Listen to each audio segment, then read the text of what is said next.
Alright, looks like we're green across the board. Like, I have the mod for it, I just haven't explored and gone through the red portal yet to do anything with it. Yeah, it's the Nerelexin add-on, yeah. Yeah, no, that's fun, but no, Abyssal Space isn't a mod. The Abyssal Fracture, where you go and fight shit, that's a mod. But Abyssal Space isn't. That's canon. That's part of. That's just outside the map. Yeah, and they're also the devs are heavily hinting that's why the AI went fucking insane. Because of Abyssal Space. Because of Abyssal Space. Because I'm sorry, hang on, Sneaky. Yeah. I gotta leave something in gaming. You gotta watch this Lion player use the entire world's IQ for a big brain play. But does he have 9 tongues? He's Sneaky. He stole every fucking brain cell on the planet for this one. Okay, let me see.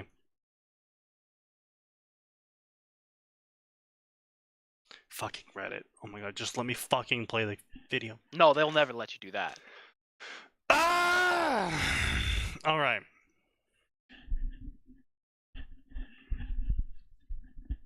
So wait, if you weren't using the mod, then what the hell were you out on the border for, if not for the gate ship?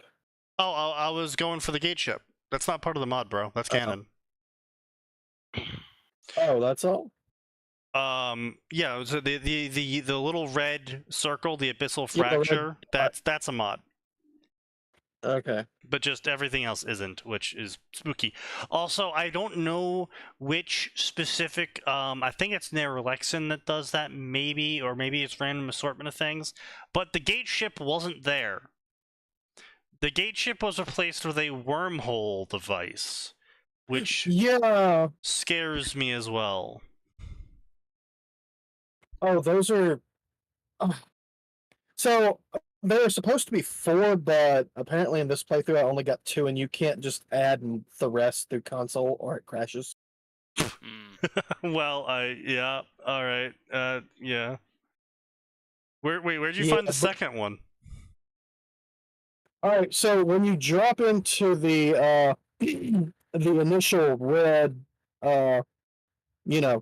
sector out there, right. There is supposed to be a cache where it's got 2 wormhole portals and the wormhole device you install on your fleet, right?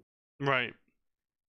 Okay, well, then you go through the wormhole to turn the gate ship on and point it where you want to put it, right? Oh, you place down the wormhole in the far sector. No, what you do is you remove the wormhole from the far one, and then you go to the closer one and remove that one, and now you have 4. You have Alpha, Beta, Charlie, and Foxtrot. I only found Foxtrot with the scanner. Well, there were supposed to be like 2 in a fucking box. Well, alright. Like in that red star system. In the faraway star system? Yeah, there's 2 in there, and then you take the 2 from the wormhole that's connecting that star system with the planet where the gate ship is. Huh. Well, that's weird because I couldn't find any other things. Like, I literally... So no cache. Yeah, I went... Dude, bro, I got 5,000 sensor range. I went through every square of the faraway system, and I couldn't find anything besides the Foxtrot cache. That's weird because I've done this 3 times now. Oh. And 2 of those times there was 1 cache that held 2 wormholes, and then, you pull the other 2 wormholes up from the one that's connecting those 2 areas. Right. So you get 4. This time I got the ones from the cache, and then when I went to pull up the other ones, it didn't give me anything. Oh, well, perish, I guess. So yeah, it's fucking weird. Anyway, so, ladies and gentlemen, it's Fanfiction and Theater tonight. And, of course, it wouldn't be Fanfiction Contempt Theater if I didn't make everyone suffer. Right? Oh, damn it. So, wait, what the fuck is... Okay. Okay, places the ward.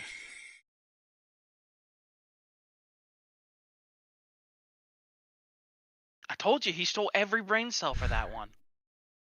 Yeah, that that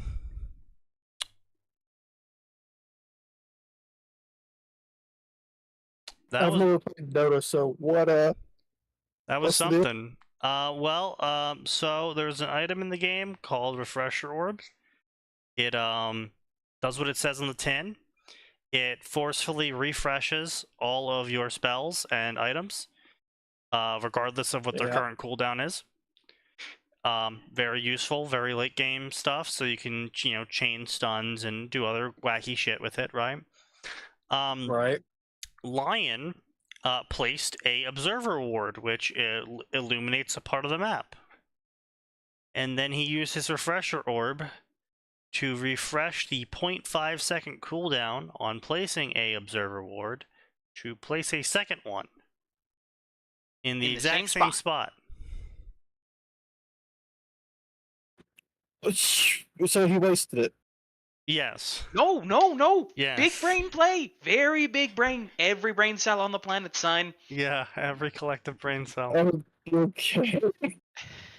No, you are entirely correct. It was a giant fucking waste, and I have no idea why the fuck you would do that. Like, Either there's no benefit to trolling. stacking wards. Well, I mean, either trolling or they're winning so hard that it doesn't matter.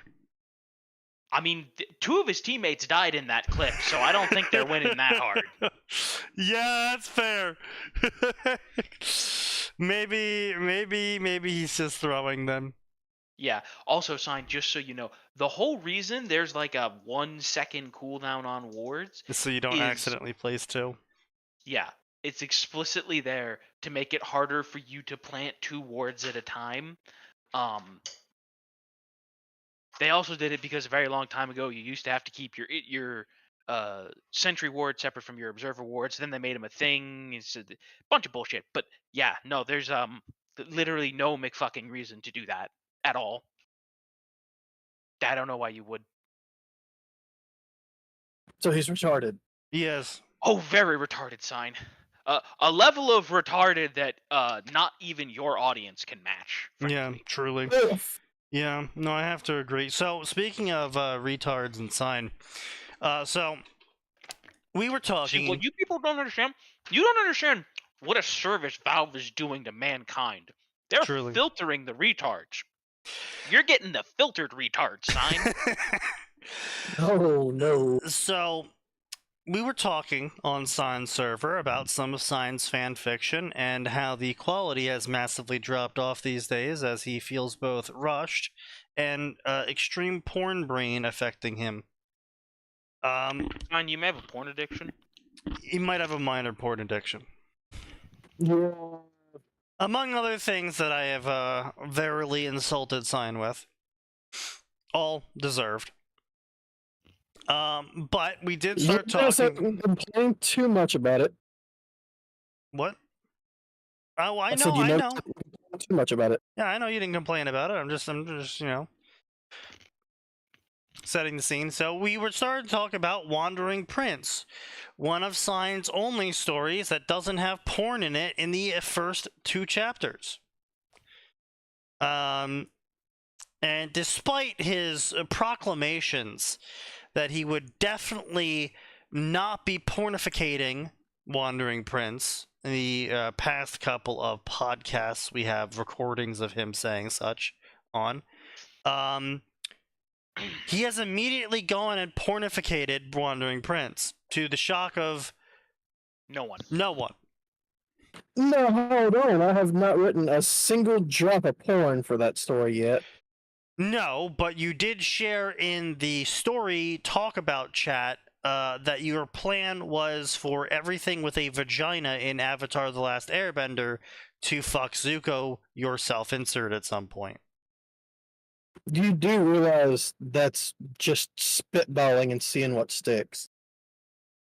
You do realize that none of us took that as spitballing.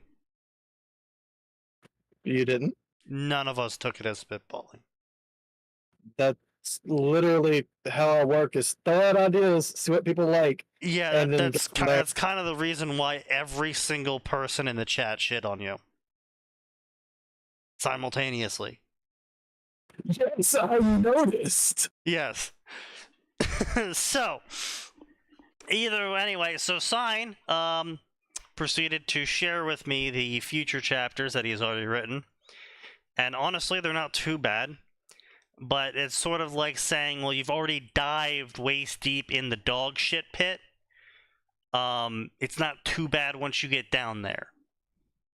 He has written himself into quite the dog shit pit. And if he wants to pursue some of his ideas for that story, he is going to have to manifest a ladder out of pure will to climb out of the dog shit pit. I can do it.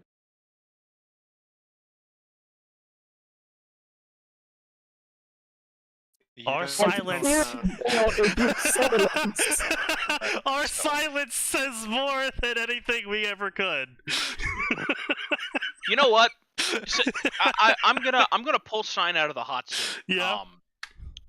Just because if I feel like if we roast him too much, you know what? I feel like maybe we've been roasting him so much. The only thing he's got left on the brain is porn, because we're cooking all the other useful brain cells. Of course, yes, A little bit. quite possibly. Well, he does like his steaks well done, so.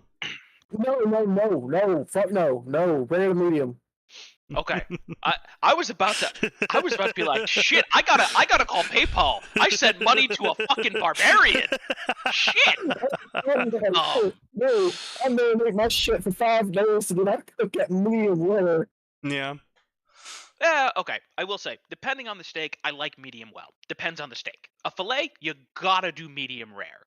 Yeah. No, I said medium rare, not medium well. Medium No. well I know, but I was just saying, like on a personal level, some steaks are better medium well than medium rare. Something like a fillet, minimum rare at the most. I mean, a flank is. You kind of don't want to eat flank as anything more than rare, as a medium. Flank is definitely a medium steak. I was gonna say, well, the nice thing about a flank is that you can do. It's real easy to get both medium and medium rare in a flank. Like that's real easy to do. Yeah. But also, Sign, you might want to try speaking into a microphone that isn't a tin cup. I'm not using a tin cup. Well, you would. Sorry, I know you're high class these days. Aluminum cup. Does it really sound that bad? Yes. It's not great, lad. It's not great. I will say a small pop filter can do wonders for a mic. My mic is not the greatest. I'm using it on a Corsair headset. But honestly, I put a small pop filter on here. It helped a lot. Yeah. Like, I'm not saying it's great here. But anyway, sorry. What I wanted to say to get Sign out of the hot seat was, let's kill some more brain cells. I've been watching Fallout. Oh, you know what? That's a fair... I was going to start us with Ruby, but hey, Fallout, that's a great choice, sir. Good choice, good choice. Okay, so first I want to say, on an individual acting scale, I think everyone's doing a good job. All right, that's fair. Truly. I think on an individual acting level, I think all the actors and actresses are doing a good job. Personally, I loved the Ghoul. I think the gentleman doing the Ghoul is doing a stand-up job. But Lucy and Max and the actress playing Lucy and the actor playing Maximus, I think they're also doing a good job. Is Lucy the Lucy's the Volko, yes. The non-lethal? Yes. Oh no, that's done. On a I'm trying to think how to say this. On a Fallout storytelling level, I'm only on episode 5. The beats so far are a Fallout story. Okay. Does that make sense to people? Yeah. Would you agree with that, Sneaky?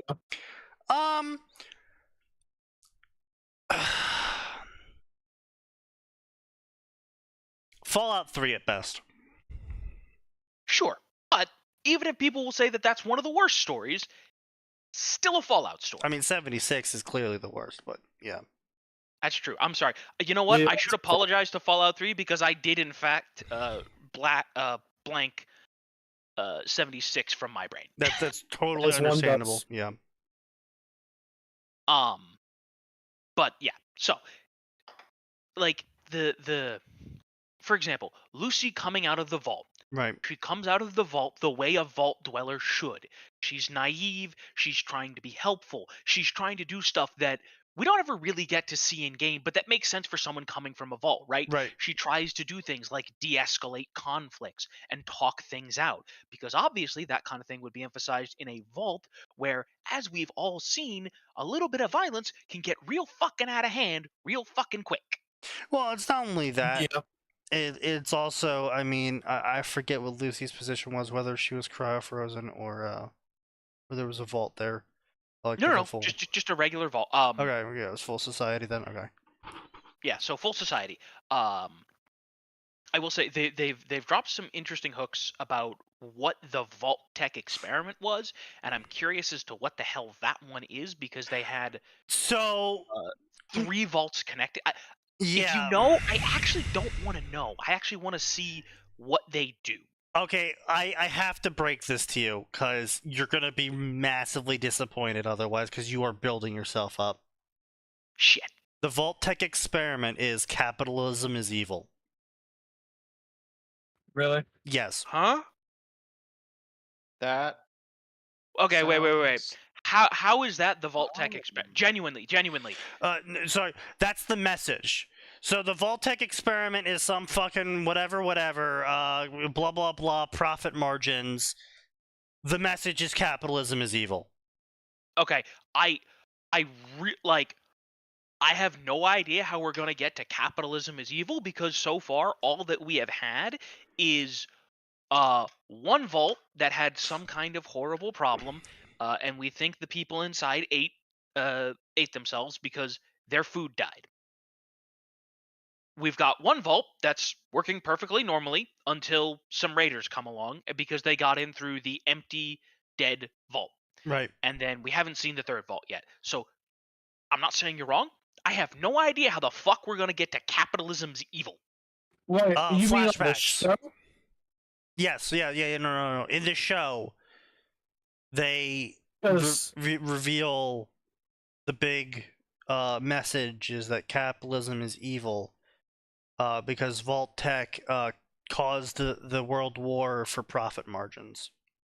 Yeah, no, because I was about to say I could totally see that being the message for the games, because it's all there if you've actually done all the vault stuff.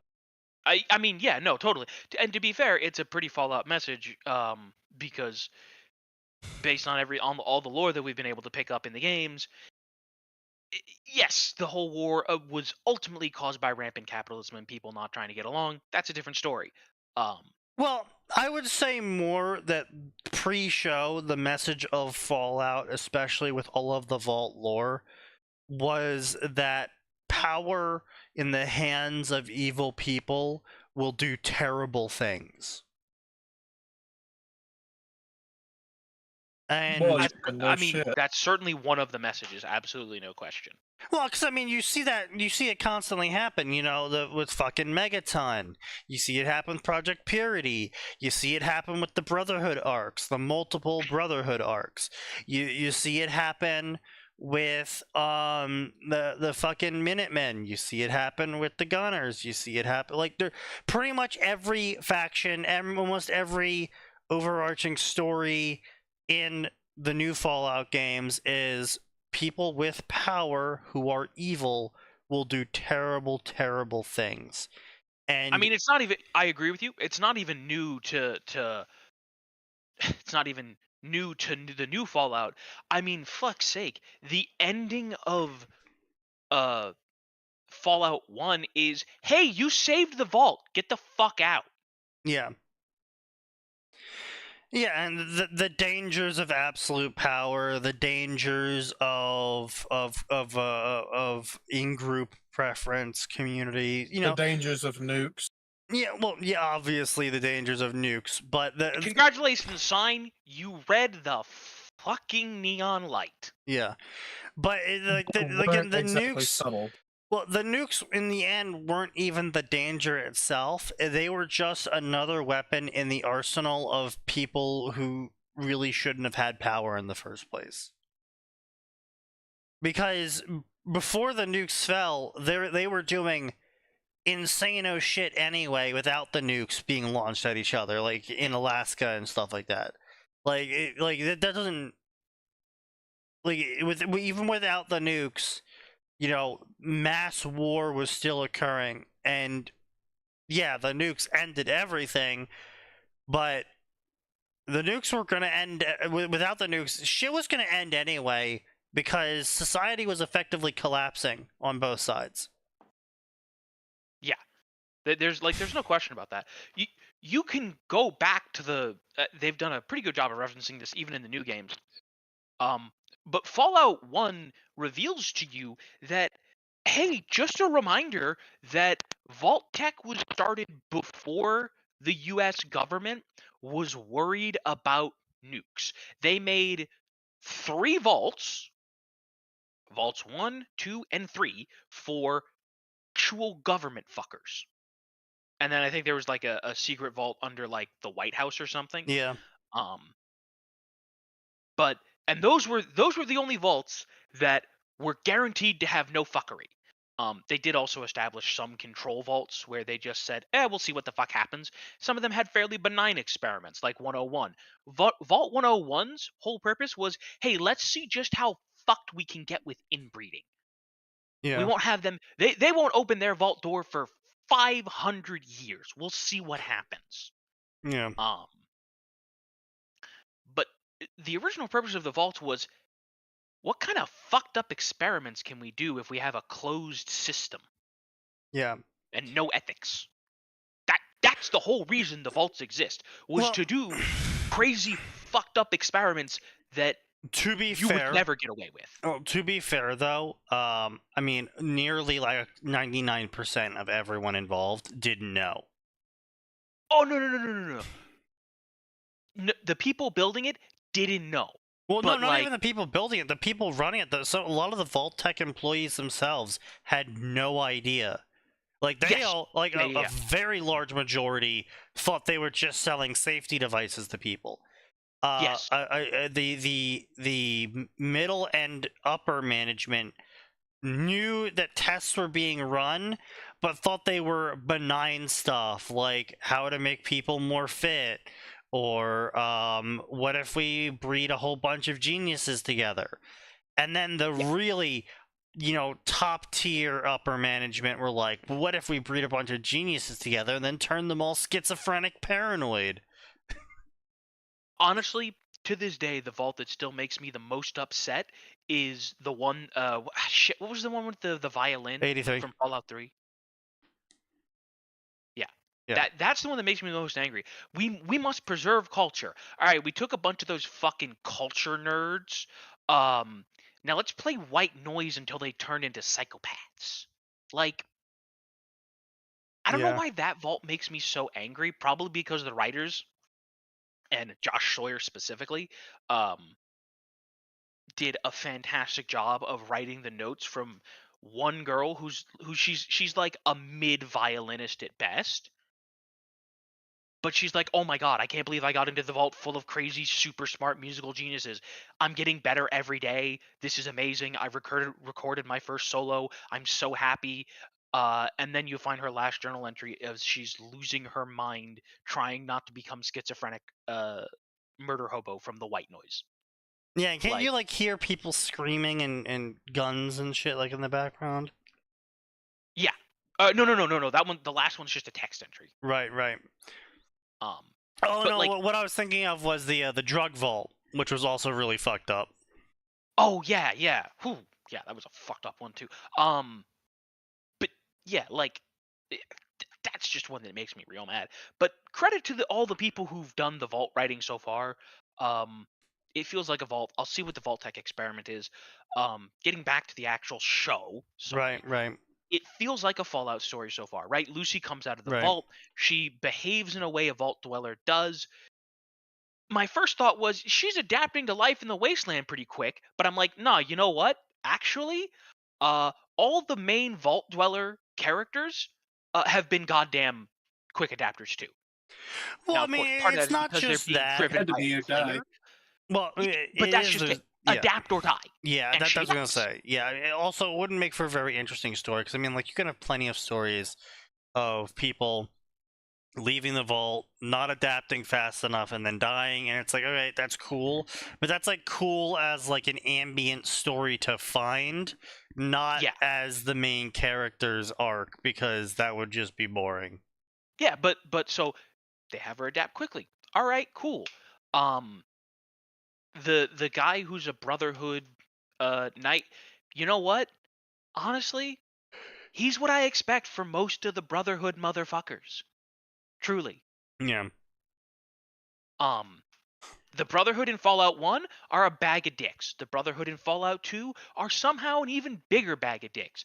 The Brotherhood in Fallout 3 are normal until you realize they kicked all the dickheads out.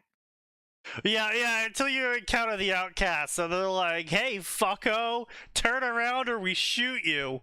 It's like, Hey, you want to go scavenge some stuff for us? I'll give you bullets, fucker. Come on, beg for your bullets. Yeah. I was like, there's the Brotherhood I know. I'm killing all of you for your power armor. Yeah. Right? The Brotherhood in New Vegas. Cunts. The Brotherhood in Fallout 4. Back to cunts, I see. Now, see, that's the thing, right? Like,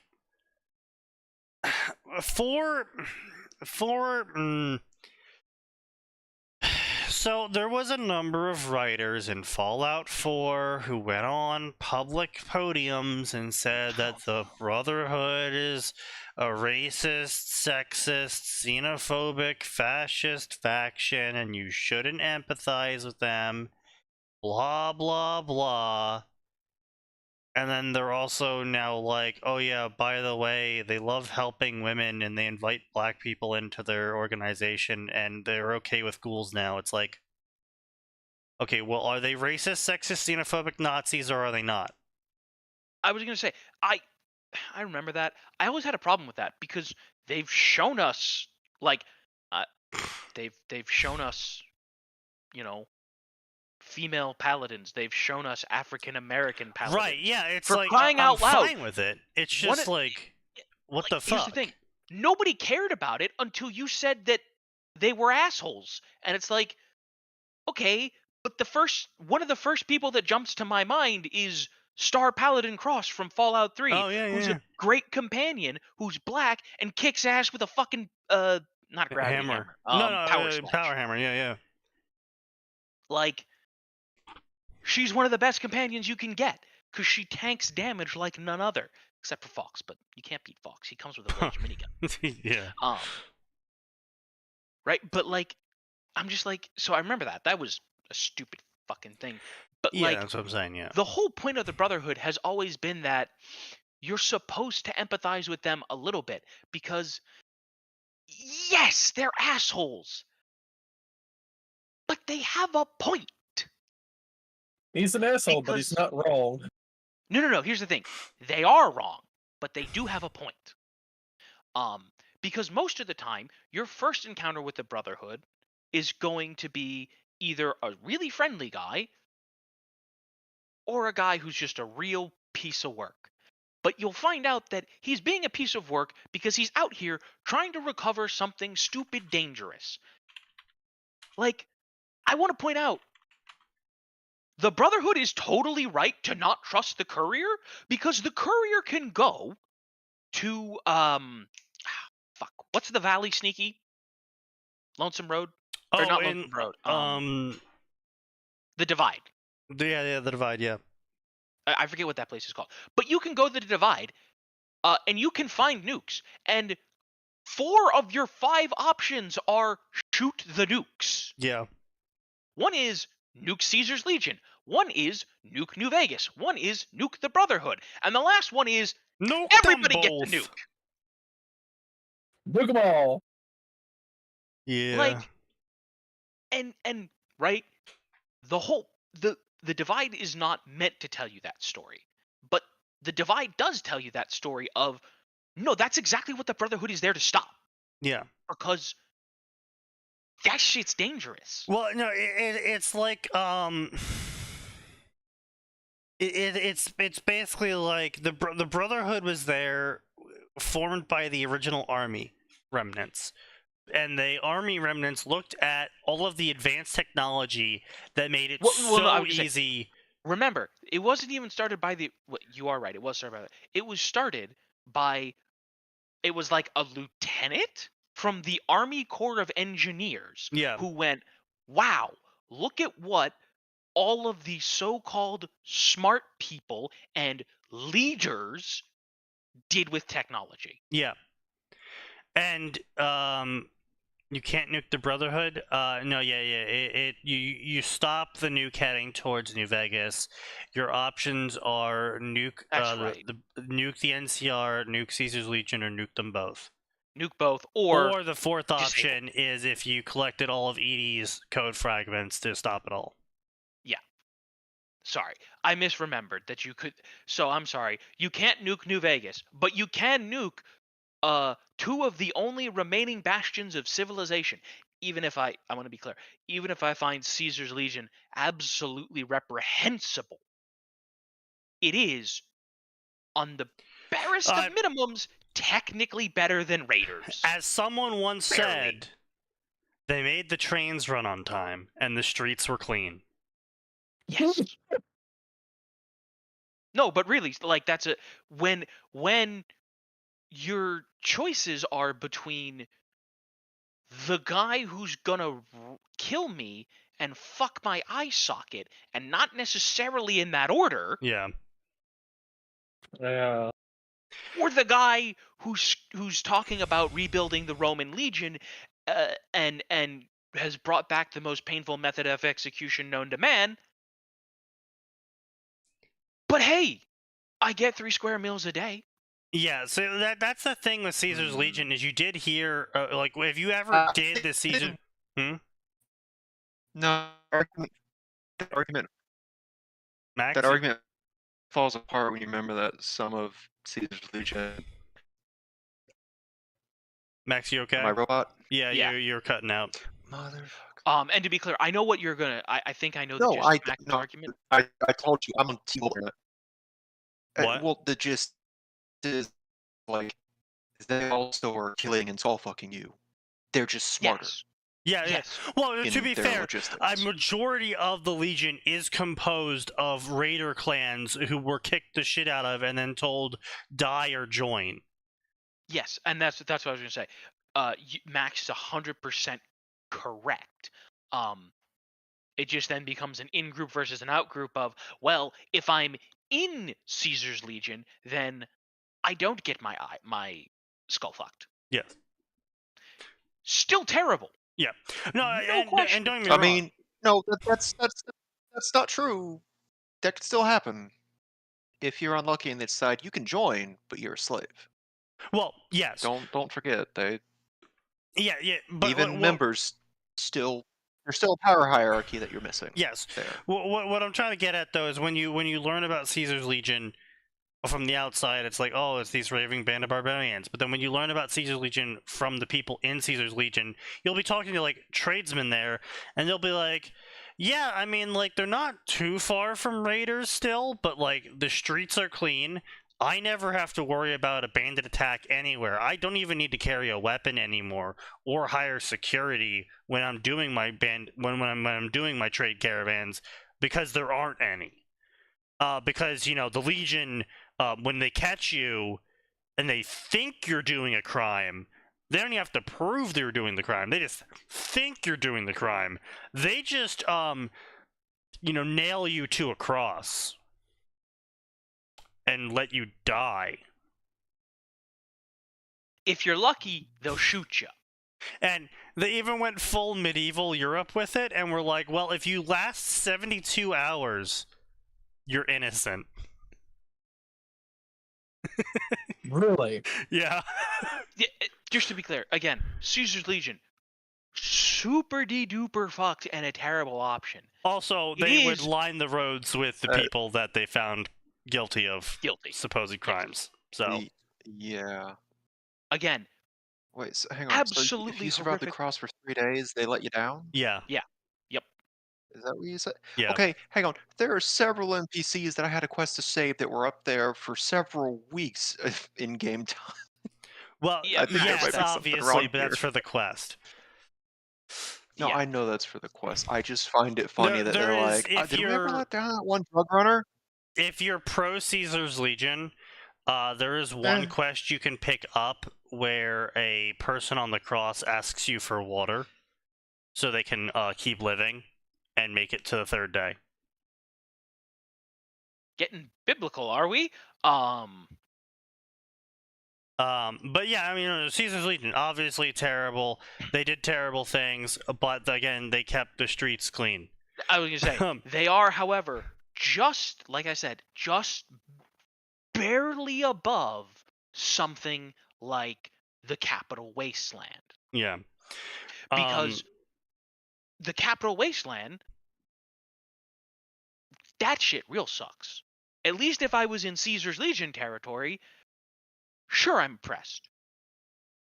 But there's almost no crime because the criminals are murdered immediately, which they're pretty much murdered immediately anyway in the Wasteland when someone can catch them. So that's no different in terms of, restorative justice versus punishment. Yeah, but the and- Legion holds the biggest stick in the area, unlike a raider gang who randomly decides that actually today, even though you paid us food, you're just gonna die. Yeah, exactly. So I mean, his thing. There's an argument that nuking Caesar's Legion is technically going to be better for mankind. There's no excuse for nuking the NCR. Is it corrupt? Yes. Is it full of a bureaucratic dickheads? Yes. But at least people have nominal rights. Well, not only that, the NCR actually managed to put a real city together. Like, not inhabit a city, they actually put together a city. Yes. They want me to pay taxes, yes. Why did you kill the president of the NCR? He wanted me to pay taxes. Understandable. You killed the president of the NCR because you didn't want to pay taxes. I killed the president of the NCR so I could get a Star Wars Easter egg. We are not the same. Yes. By the way, that is one thing that, oh boy, they better give me a real fucking good explanation, because apparently Shady Sands is a goddamn crater now, Sneaky. Well, not only that, Shady Sands is actually where the Boneyard is, and they're both craters. Well, I mean, yes, we always knew that Shady Sands is where the Boneyard was. But No. You better give me a... No. The Boneyard was a separate city. Later on, Shady Sands was based out of Arroyo. Arroyo was, relatively speaking, close to the Boneyard. Right. As the NCR got more powerful, the NCR did eventually take over the Boneyard and folded the Boneyard into Arroyo, into Shady Sands. Right. No, but I mean the central location. Like, they moved Shady Sands into the same location where the Boneyard was. Not like they were part of a collective. No, like they moved the physical location and then they nuked it. Unfortunately, Bethesda wanted their post-apocalyptic. Well, no. See, the thing is that you. I feel like the Bethesda writers, in true fashion of anyone that inherits a property, wanted to burn down everything that the previous IP holder did. Well, that's why you consider Fallout New Vegas as the last game in the series. And this is a new continuity where everyone drank glue. Yes. I will, however, say that Elder Maxon did nothing wrong, burned the railroad to the ground. Yeah, also based, true, real. I'm going to go ahead and not agree with that. Okay, I'm sorry. Burn the Institute to the ground. Is that better? Burn them both to the ground. They both suck. Okay, look. I hate them. However, okay, look, we can I keep want the to be clear. if you really I have want, nothing against the railroad goal. I have nothing against the railroad's stated goal of helping the synths, because the synths are people. Yes, Like, but Okay, that's really weird. I don't know why they made them like replicants. yes. And they Well, But that's technically my have point, No, that's no, my no, point. no, no. Okay, so actually, no. So this is actually a very sensible thing to do. So this is actually what's likely going to be. Fucking Halo got it right, and the future of AI is highly likely going to be constructed off of human brains. Because the thing is, at So the are end of you the day, saying? Okay, continue. Sorry. yep. The thing Continue, is, at the continue. end of the day, machines can't think. Correct. They can go through a yeah. checklist. They can punch through the checklist, but they can't do leaps of logic that a organic mind does. And now, don't get me wrong. Sometimes that's better because sometimes Yeah. organic leaps of logic are just fucking insane and just have absolutely no basis in fact and really shouldn't have happened. But Yeah, I would say, work because listen, subconscious there are mind. times when the checklist is a good thing. Yeah. When the checklist is going, will the nuclear reactor explode? I don't want leaps of logic.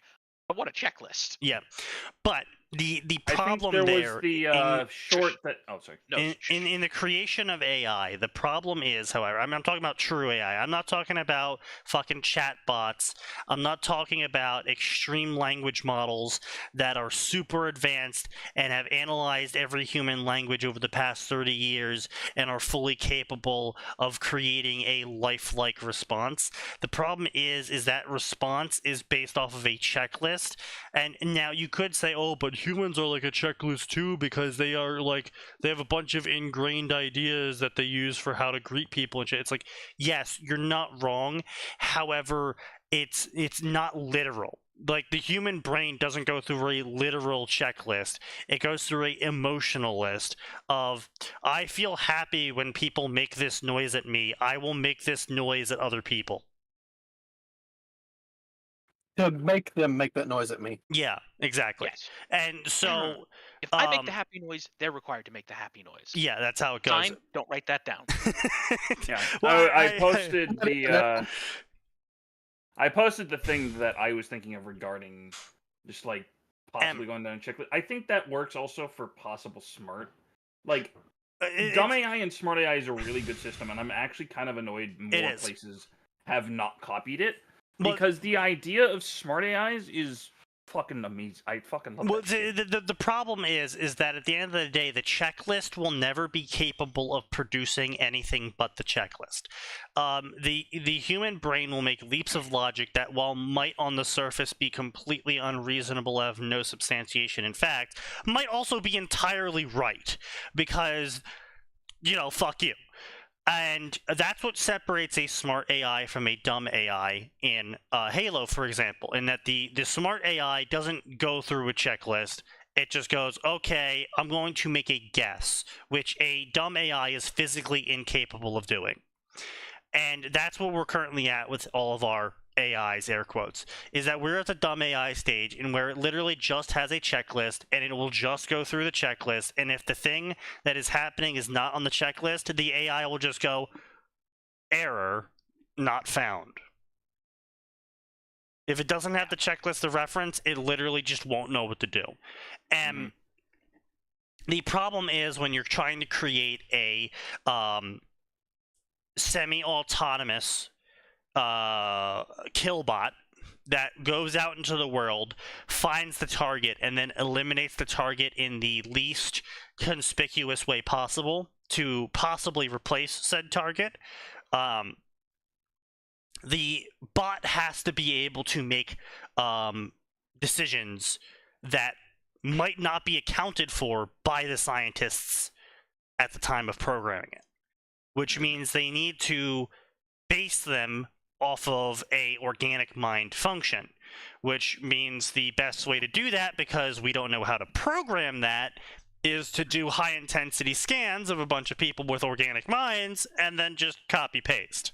I mean, here's the thing, like, you could have it so, like, if we apply this to synth, you could have it so, like, there are sort of, like, smart AIs, but they could, like, go rampant or whatever, but the Institute has, No. Here's the thing that you're not understanding. Right? current programming languages as they exist right now will quite literally never be able to emulate the human brain, because right now code is binary. Yeah. Code No. is Didn't they yes. recently make that quantum yes, no, Yeah. maybe programming? Yeah, the quantum programming is going to be a leap in that, but right now the quantum machine that we currently have operating in the Intel factory and the Google factory, both The Google are mines. operating on like tens of millions of dollars of maintenance every single month. Yeah. So it's quite It's literally really not not. sustainable. Also, it's like the size of a fucking like house. Yeah. So it's not really compactable. It's gone back to the original computers Yeah. in a weird way, where, right, this is the college computer room. Oh, what is it? It's the whole fucking room. It's Yeah. it's like Yeah. And it's got it's a like whopping 10,000 square feet. It's got a whopping 3 kilobytes of RAM. Like It's 10,000 hyper square feet, and it can tell me what 2 + 2 is. Yeah. Yeah. Yeah, so that's the thing, is like right now could theoretically trinary coding become the next step? Maybe. Maybe. But We again, don't know. The problem Or is, maybe. even when you can add maybe to the checklist for the AI, the problem is you still have to give the AI a checklist of maybes. The problem is, right? Yeah, Okay. what to do in case of maybe. You still have to outline it. That's the difference between a smart AI and a dumb AI at the end of the day, is if the smart AI encounters something not in their base programming, they can still go, okay, well, the sky is currently pink. That's fine, because as far as I can tell, it's not killing anyone. Or you could just like say like sky pink run diagnostic kind of. No, Okay. he's talking about the smart AI. No. But again, you're not understanding. The dumb AI will look at sky, go sky pink, shutting down. Because it physically was never programmed on what to do if sky pink. The AI needs to be able to have a fucking figure it out yourself module, basically. Effectively, which is what separates the smart from dumb, and it's.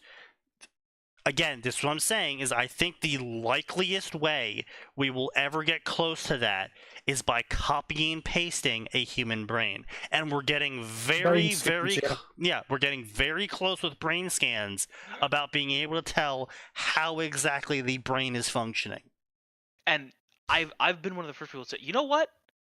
When we get to the point where you can make an AI by frying somebody's brain, you know what? Sign me up for it. I want to see if my personality is stubborn enough to stick around as the AI. I'm Wakes going up. full Soma. Let's go.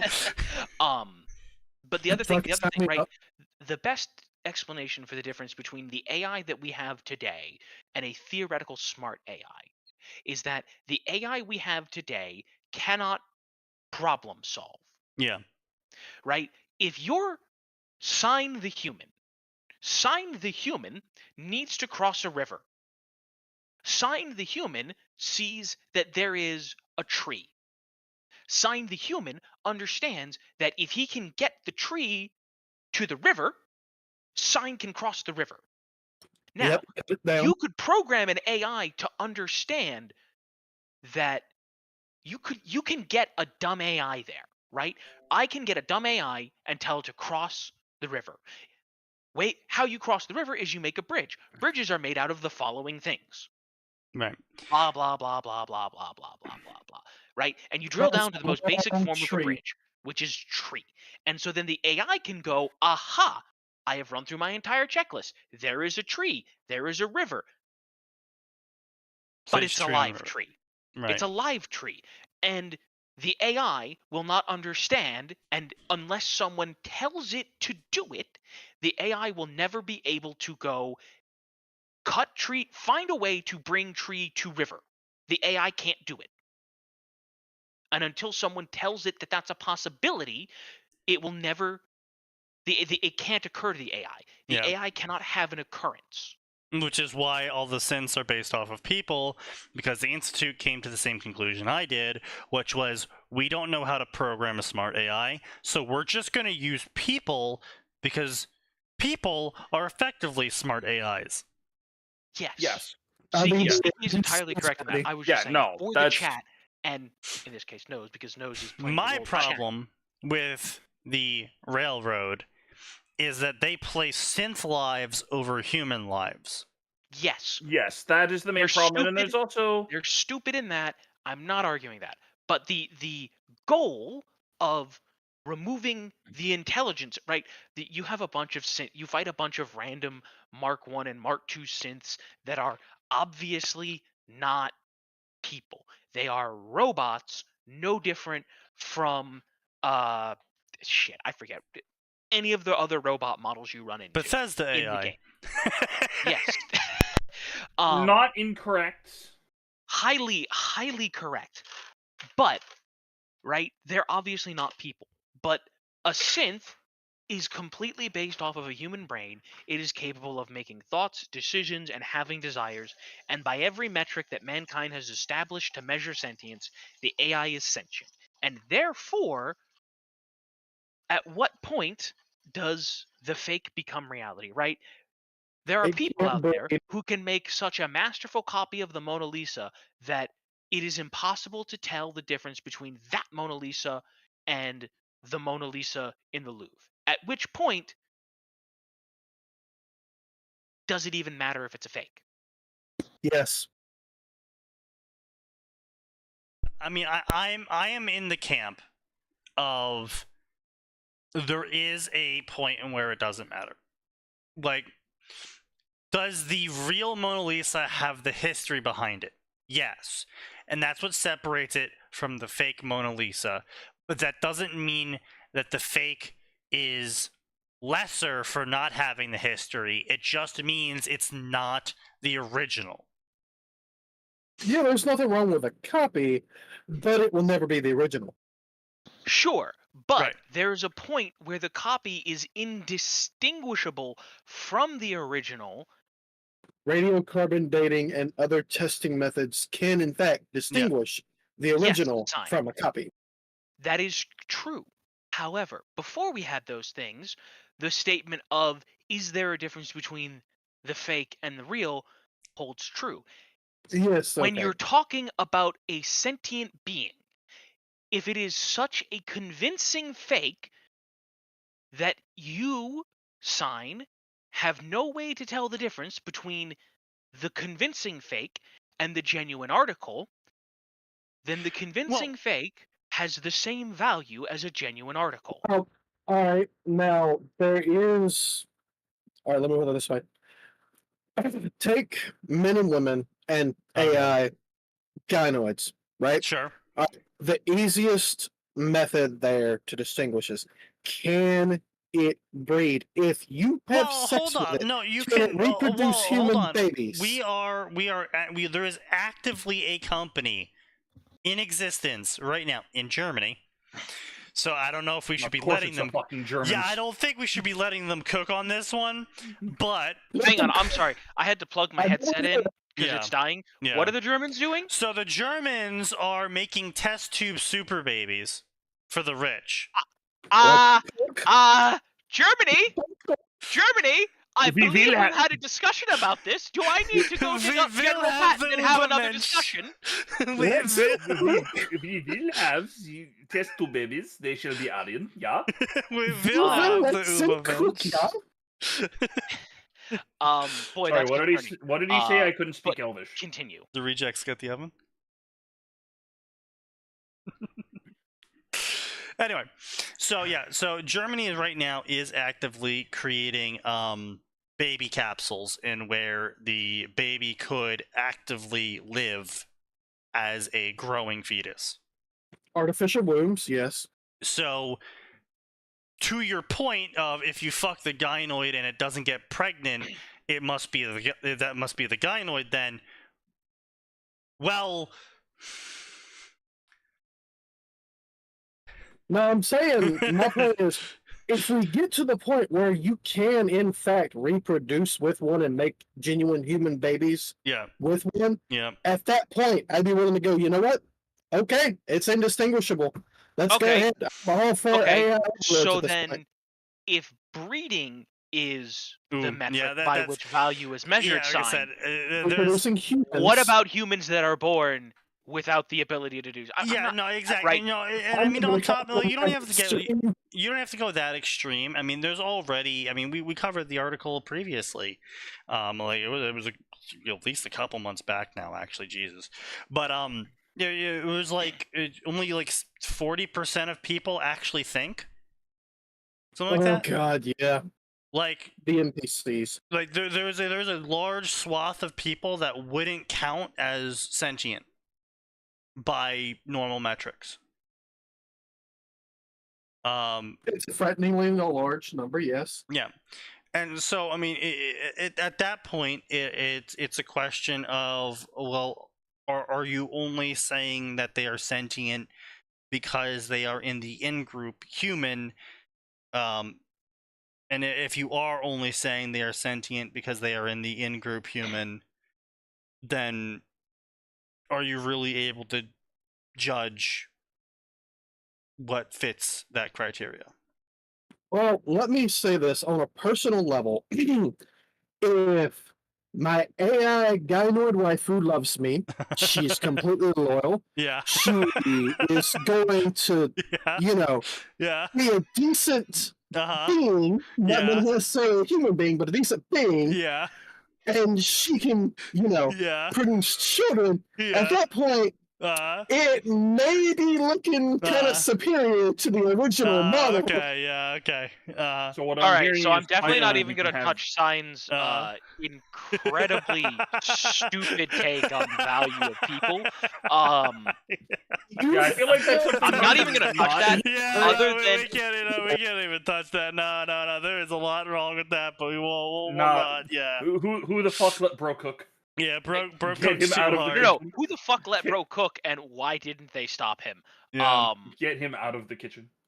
But anyway, So speaking of, did you guys hear about the recent lore change a Bethesda dev announced to Fallout 4? oh yeah, they made Nate a war criminal.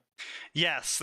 Oh, yes. Well, That was literally fan fiction. No, they made Nate a war criminal, and then then they pulled back then real they yeah, they retconned pulled that again, back yeah. immediately. Yeah, well, it's too late. We've already adopted it.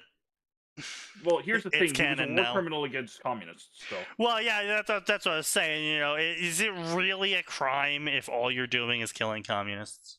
Is it even possible to commit crimes against communists? That's truly the question of the hour.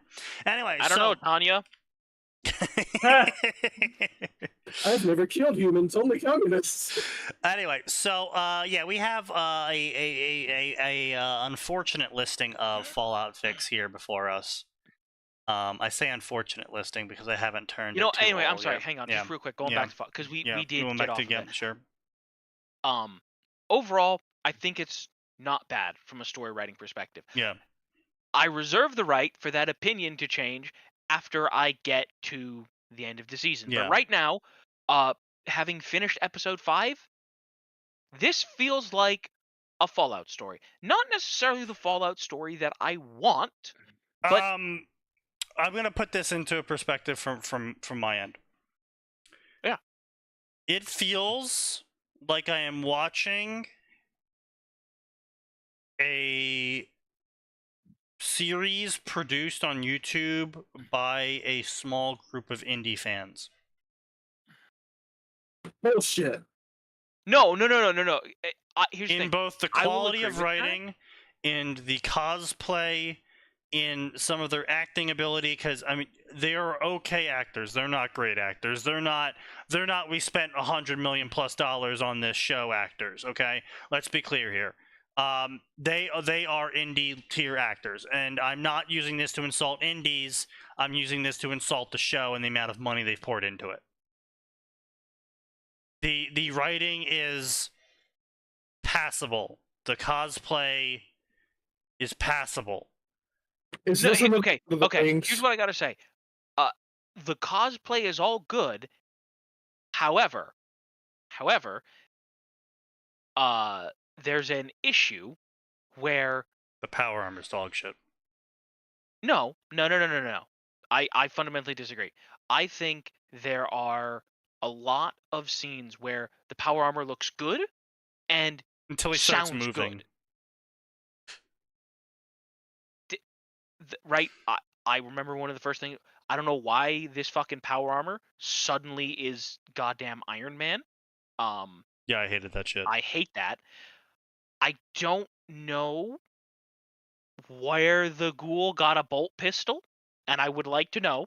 And here's the thing. I will be totally okay with the ghoul having a bolt pistol if in Fallout 5 we I also get get a bolt bolt pistol. pistol? Yep, yeah, that's fair. If you give me bolt pistols, I'll let it ride. Yeah. But yeah. Honestly, I don't think it's that bad. I think the best thing I can say about this is it's fairly mid. Like I I said, think that if you I'm not insulting it. Okay, that's what I'm trying to get clear here. I'm not insulting it. It is the sort of thing I expected from a group of fans on YouTube with a budget of $10,000. Maybe a bit more money involved than $10,000, but overall the show shaped up to me to be something that if I saw this on YouTube and it was like the Fallout fanatics posting it, I'd be like, oh, okay, I mean, that was pretty good. And it's just like, oh, that's neat. But my So- issue is that it's Amazon who poured hundreds of millions, at least $100 million into it, minimum starting point, possibly more hundreds of millions into this, and this is what we got out. They're wasting a lot of money. It just makes me really heavily question what exactly that money went to, because it didn't go to any actors I know about. I mean, the cosplay again was all right. I mean, the power armor looked okay. The power armor looked like I just went to a Comic-Con and someone you spent a lot of time putting together the power armor put together the power armor. So Okay. pretty good. Yeah, but it still looks Not like a convention. Avengers good. Yeah, it still looks like a convention goer's power armor. It doesn't look like, and it doesn't. They don't move like it's power armor. It looks clunky. No, well- It looks like they're at a convention and they have like 4 feet piled on top of them, and so they walk weird. I would say the problem is, okay, first of all, the problem is they're going for Fallout 4 power armor, not the power armor that the rest of us Exactly, had true. in 1, 2, 3 Yeah. and New Vegas. So that's part of the issue. In terms of emulating the Fallout 4, here's the thing. In terms of emulating Fallout 4's power armor, it's nearly perfect. Okay. Yes, but it looks. Like I said, my Yes. problem is that is not the quality of it. My Yes, I problem agree. is that it's not power armor. They are not actually raised on stilts. The armor is not functional. And obviously I'm not going to be like, oh, the show should just invent power armor. My point is they are trying to live action emulate a power suit. It doesn't look like it's functional. And it in doesn't the effects look it has. like a power suit. It looks like someone at a Comic-Con walking in a power suit built around them. Yes. Yeah. Okay. So Atin, on a scale of 1 to 10, how woke is it? it's not bad. I would say so far, having gotten to episode 5, honestly, I'd give it like 5, and that's only because of one very specific character so far. Like, politics, like pretty much nothing has been mentioned. From a political like almost nothing has been mentioned from a political standpoint. Hmm. No, Like, it hasn't come up in next to dialogue. page It hasn't been in the or some background. shit. It's Fallout. It's the wasteland. Yeah. People are doing shitty things because people are shitty. That's it. Yeah. Like, Okay. the ghoul is, I'm trying to think of how to say this. He fucks with the main character to try and prove a point to the main character, which is that you're an animal just like me. You've had an amazing life. You've had all the privileges and power and bonuses that someone in a civilized society has had. But all I need to do is drag you down to my level. And there's a point where she very deliberately does not descend to his level. Yeah. Like, I think that's some of the best writing.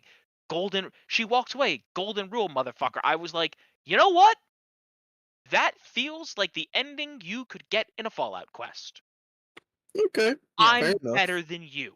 I will make the wasteland a better place, and I don't have to do it over your corpse. I might have to do it over somebody's corpse, but it's not yours today. Yeah. And that's what I'm saying. Like, it's just like, it doesn't feel like if you go on to watch something like Jack Ryan from Amazon, Reacher from Amazon, going to watch Terminal List from Amazon. Very high quality production. Very high quality production. But the Fallout series from Amazon just doesn't make the cut. I would say, for the amount of money that's been put into it, it should absolutely have a higher technical quality. Yeah. So it's I like know that a lot of Rings people were knockoff they saying made. like Yeah. a lot of people were saying like the first couple episodes seemed really good, and then it's just like, this feels like Amazon again. I've been Amazoned. Yeah. But like, here's the thing. Yeah. At least, again, so far, having gotten to just episode 5, Yeah. it feels fine. Like, so far, I would watch episode or season 2. Now, there's 5 episodes left. That could change. But right now, I would watch season 2. I'm not gonna demand season 2. I'm not like jumping up and down. Woo woo! Give me season 2. I demand it. But I'd watch it. So, and as per Atin's request, we will now subject everyone to really dog shit fan fiction, right? Damn, So, we'd hope we keep him distracted no, longer. you would never keep me distracted, son. I've been staring at it the whole time, just waiting for my opportunity. So, of course, obviously, start the night off with female author writing a porn story about the hot, rich, bad guy doing naughty things to them. Jesus. Every time. I'm really not a who fan else of here? how often that's come up. No shit, my faith in humanity. What little there is left declines every time it does. Yes, and here's another dog shit story called Scout's Honor. What if Nate didn't leave the vault alone? Follow the misadventures of the sole survivor's eldest son, the pioneer scout Nate Jr. Yeah. So, author. The reason that a child that was taken from them in the start of Fallout 4 was their first child was because Nate was a little bit busy in a war.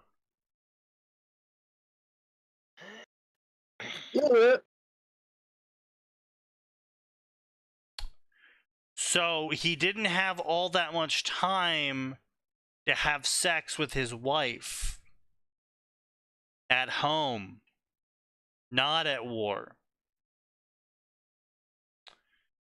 Wasn't the whole thing with Sean literally just a happy accident anyway? Yes. because I think it was like during one of his leaves or something. Yeah, it was Yeah. literally during their leaves, and it was in Boston Common. Which, by the fucking way, why the fuck is Boston Common that small? Fuck you. No, I hate it. It's a game. no, it's not small because it's a fucking game. It's a Bethesda game. Technical limitations, man. No, unacceptable. I want a hate it. full-scale Boston. No, I want you a full-scale Yeah, right. forest No, in you the middle don't. of Boston. No, I don't. No, I don't want to be full-scale lost for Technical 7 scale hours. Boston. Excuse you, you're only lost for 2. Shut up. Stop being a baby. Walk in circles for 7. True. Yeah. I will say Uh, Baltimore is worse because eventually you just reach the point where you get on the fucking Baltimore tram, and then you're like, okay, I think we're making it to our destination finally, and then the Baltimore tram's like now exiting Baltimore, and you're like, wait, what? Wait, what? Yeah, Baltimore. I think my personal favorite is, remember, you can board the train in Rhode Island and exit in Boston. Yeah. Well, At least- technically speaking, I can board the train in Maine and exit in Florida. Yes. What? Yeah, the Amtrak line. Yep. The Amtrak is a funny place. Yes. You can also transport your car for a low $1,000. Or I could drive my car for cheaper. Well, You could. well, Well, today's gas maybe prices- not today anymore, but yeah, you could back in the day. But it was more the fact that you didn't want to drive for 4 days. That had you loading that car up. Also, it was really a rich person's thing. It wasn't typically something a poor person would do. yes. Radiance by a Ghost Nobody. This will be my first attempt at a Fallout fic. I will tell tale of mysterious number 7 ragtag group of adventurer that he gather to him as he make his way through post-apocalyptic world, contained multiple pairings and human times death call. Excuse you? Why? For what purpose? Why? Based on my podcast of the same name on Spotify. Excuse you? Why? I need to know.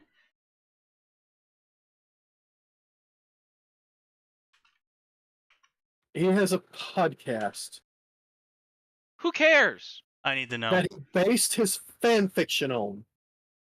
I'm not seeing anything called Ghost Nobody with a Radiance story. So I'm really hoping this is a podcast. Hopefully it's just a shitpost and we're overthinking this.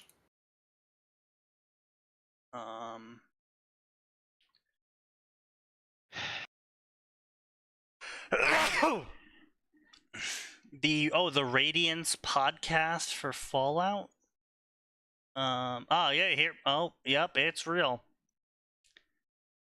Oh, it's real. Yep, Ghosts. I wish this was not the case. Ghosts fan fictions. Oh This no. will be a series of me reading my fan fictions out loud, so you can listen Oh, to my no. fan fictions. No. No. I respect the confidence, but not much else. I mean, In the it great really words of doesn't help Vogelborn, that they're no. not grouped together in a playlist, so it's just like Radiance Chapter 1, Radiance Chapter Boy. 50, Radiance Chapter 42, Oh. Radiance Hybrid Wars Chapter 39, Radiance Oh. Chapter 147. Yeah, so it's That's- kind of just... Yeah, Okay, he forgot to properly order his podcast. yeah, it's kind of just all That's over mistakes. the place. That's not good. Yeah. start. Yeah. I'm also not. I'm scared. I'm clicking it. I'm scared though. Why would you? You should be scared and ashamed. So we're looking for hybrid wars. Okay. Here we go. Hunter. I'm getting food. Hunter Hunted, the Hybrid Wars.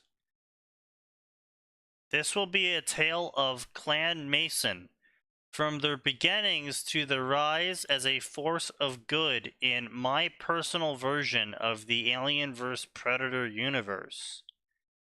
New enemies will rise to join old ones. What do you mean old enemies? Xenomorphs aren't an enemy, they are predators.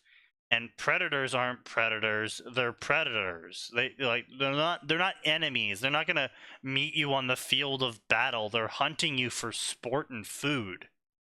No, actually, Yautja, the predators, that is, they will, in fact, do that. They will meet you on battle if you engage one in honorable combat in a duel, in other words. Otherwise, yes, they are absolutely. Well, no, you first have to impress it to make it think of you as something worth dueling. Then it will duel you. Yeah.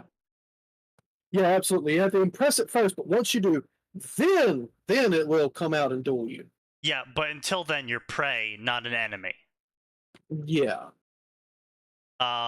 See how Jack Mason and Tick Aleph will not only rise to meet them, but bring the fight to them, gathering with them new friends and allies to fight the darkness.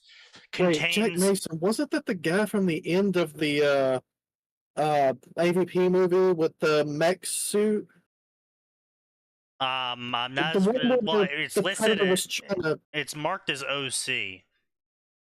Okay, because I could have sworn that was the name of the one with the might be. Autistic kid that the Predator wanted to eat for his autism powers. That's a good Excuse point. you? Yeah. So the new There- Predator movie. There was a mech suit in that movie? Yeah. So yeah. Yeah. Oh no, I think there's been one more Suit. movie since that one came out. Yeah, two more actually. Have you heard of the one that was set in Cowboy Days? Okay. The one where some Indian girl fights one? Oh, I remember that. Oh, That was yeah, super that one. dumb. Yeah, that was like giga dumb. Like I Yeah, remember people were shitting on them remember for everyone both being like- glorifying Indians and then also like stereotyping them super hard. Okay, but if you take Really? all of that and ignore all that bullshit and take it in context for what it is as a dumb action suspense movie, it's actually pretty good. I was gonna say, all I heard was like this was better than expected. Yeah, it was Just better than don't think expected. too hard. Well, I mean, what I was Exactly. expected was a really low bar, so. Yeah, I mean, the way most I worse. can find is Sean Mason. That's all I can find, but that's for the Predator Hunters wiki, and I think that's for pedophilia, not Alien versus Predator. You know, they really should just make an AVP movie that's like full scary movie parody. What fucking rabbit hole did you go to? No, never mind. No. Hear me out here, right? So it's He's not talking about you. He's talking about the images that were posted. Crawler Isekai. Oh wait, no. I think I saw that one. I think that's a Taylor story. Well, at least I know that they made a Taylor story about that recently for Worm, where every time Taylor dies, she goes back in time with a resistance to whatever killed her. So she spends like the first 50 chapters intentionally getting herself killed on various things.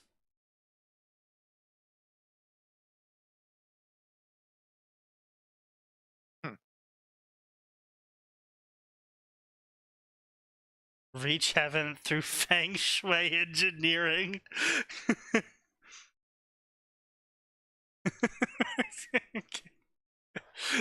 Feng shui engineering.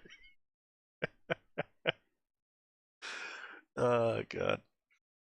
Anyway, so I was gonna say, scary movie AVP, I think would be pretty funny actually, is where you have like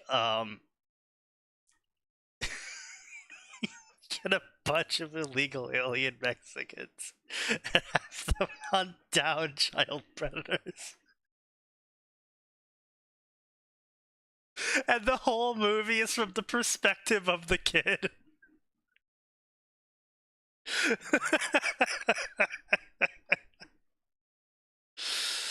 I think it'd be funny. I think we need to go back 10 years in time to get away with that. Possible. Premise. What the fuck? Yeah, also possibly, yeah. Oh, more than 10 years now, Max. Well, Don't you know it's 14. current years? No. 2014 is like right at the edge. Yeah, maybe. Yeah, right. Yeah, that's fair. I would say more like 2013. But anyway, so yeah, that hunter-hunted hybrid wars story contains human times multiple different alien species sex, including the xenomorph, the predalien, and predators. This guy really likes human times non-human sex. By the way, that human times Deathclaw story has 150 chapters and 1 million words. You know, over the course of the past 3 years.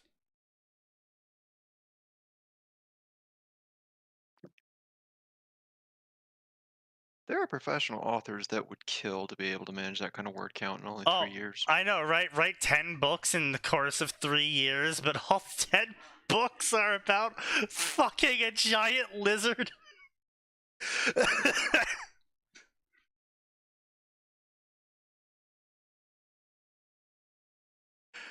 Oh, yeah, no, it's one of those situations where I could only wish I had your prolific writing capabilities, but holy god. What you you had the power and you abused it to create abominations of human comprehension. We got The Enemy of My Enemy. This is going to be a tale of very unlikely romance where a human male sticks his dick in a xenomorph queen. Can you not? Because they end I up see in that hell. working out well. I wonder why they ended up in hell. Is this before or after the deed? You know what? Nobody knows. I can't imagine why this character would end up in hell. Is this We will not be finding out. We will not be finding out. If they're going to survive together, they're going to have to learn to work together. And they, over the course of their adventure, they will find out that maybe the enemy of my enemy is not just my friend, but also my lover. 60 chapters, 60 chapters, 400,000 words. I request that you cease immediately. You know what? Dude knows what he's all about, and he should probably be putting that to use writing original smut. Right? Redo of a Based healer? off the Nah, Monster man, we're getting it Crow-verse right. instead of this. Yeah. The Hunter Hunted Chronicles of Clan Mason, the first story in the Clan Mason series. Human times xenomorph sex. 12 chapters, 128k words. Hunter Hunted. This is going to be tale of romance and male times female Yujuta that takes place on distant planet.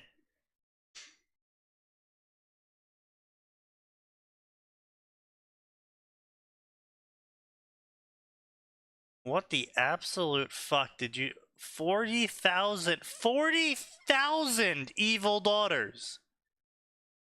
Oh wow, it's the 40k. Get the Behold You the know, Primarch! that Get might the be what that fuck is. out. That well, it does say one galactic warship, kind human form. We have I discovered the know, missing Primarchs, ladies and gentlemen. This is why it's called Warhammer 40k. And I truly, it was would the war. click that one out of morbid curiosity. Warhammer can't- if it was good. I can't believe Horus showed up and then he said I'm gonna Warhammer, and he Warhammered all over the place. Man, John Horus is my favorite character.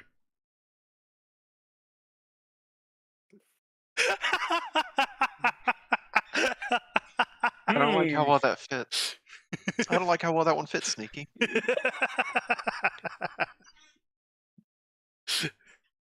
It's like what a fucking orc would like say.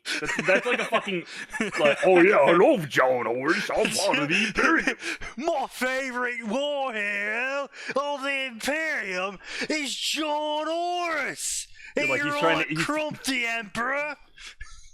Like he's trying to like sneak into the Ultramarines in like really shitty armor. He's just trying to talk his way out of it. He sneaks into the Chaos Marines. My favorite warhero is John Horus. All right, roll a deception check to see if he believes you. 20. What the fuck? Demon Queen needs new gnome. Oh No, no, that is new No. gnome. That's not an H. That's an N. That's an N. That's gamer. a capital N. That or that's a really, Would you let her really move horrible in? font. Yes. No, yeah, no, that is an N. Look at the H in her. Yeah, That is yeah. completely different. I know. That's what I'm saying. That's an N. See, the problem is that the evil queen is no match for the evil of a gnome. For a gnome feels nothing. They feel nothing except the feel of money. Yeah. Anyway, Demon No, Queen needs a that's- new gnome. Would you let her move in? Yeah, because no mere mortal can live with Sneaky Devil. I require a see- Demon Queen. All right, boys. There know, is a little factoid Yeah. you're missing here from the Alien comics that you should probably be aware of. Yeah. So, much like the Zerg, the Xenomorphs Yeah. are a hive mind, and Yeah. every queen is a node Yeah. in the hive mind. So, if you loot one Xenomorph, you've looted them all. Yes, and I like how we're sitting here discussing these ads Yeah. and Sign decides to put everything back on the tracks like the fool he is. Yeah. Yes, you're welcome. Spoiler, I die in chapter 1. Oh boy, we're speedrunning a story. Okay. even in death, he still serves. Well, I know the point of the. I know the climax of the story. Guess I'm done reading. Yep. I mean, I'm not gonna. You know what? No, that's too low hanging fruit. I'm not gonna make that joke. 14 years later. For the Emperor. Nani? Yeah, no, quite literally. John Horus. My favorite part of Horus when he was crumping the Emperor is when he shouted, "This is Warhammer!" And he warhammered all over the place.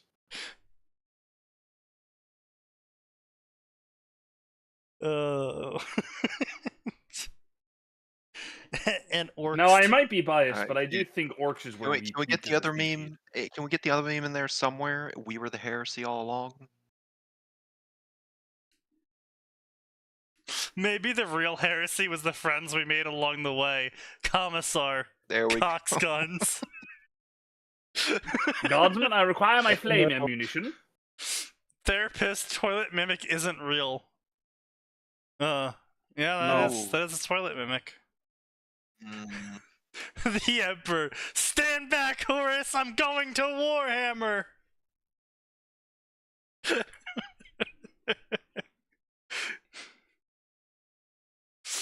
Oh, God. Again, one of the few meme templates that I think will last longer than intended. Oh, God. Oh.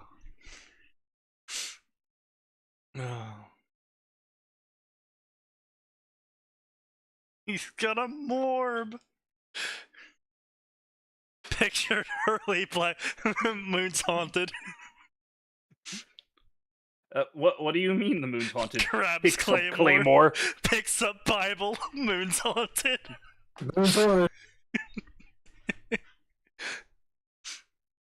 Source. Where the fuck? Where did I get that? Hold on. I Um, got it from Twitter. I don't remember what the fucking post was. Well, I'm looking at the picture you posted, and it's got a fucking link on the bottom of it, dipshit. Oh shit, it does. Oh, hey, they So it watermarked do. it. So it do. Another, good. another artist at deviantart.com. I just picked it off Twitter. It's good that they have that You could down also there. just look up. You could also just look up Jesus Velasquez. Yeah. So Yeah, that's there's true. that too. Yeah, so Be it's at the too bottom. old, You know try what? to live on I for appreciate fail, this though. be This kind. watermark is out of the way, not intrusive, and doesn't make me angry. Now that I've seen Yeah, it. no, that's a pretty good watermark.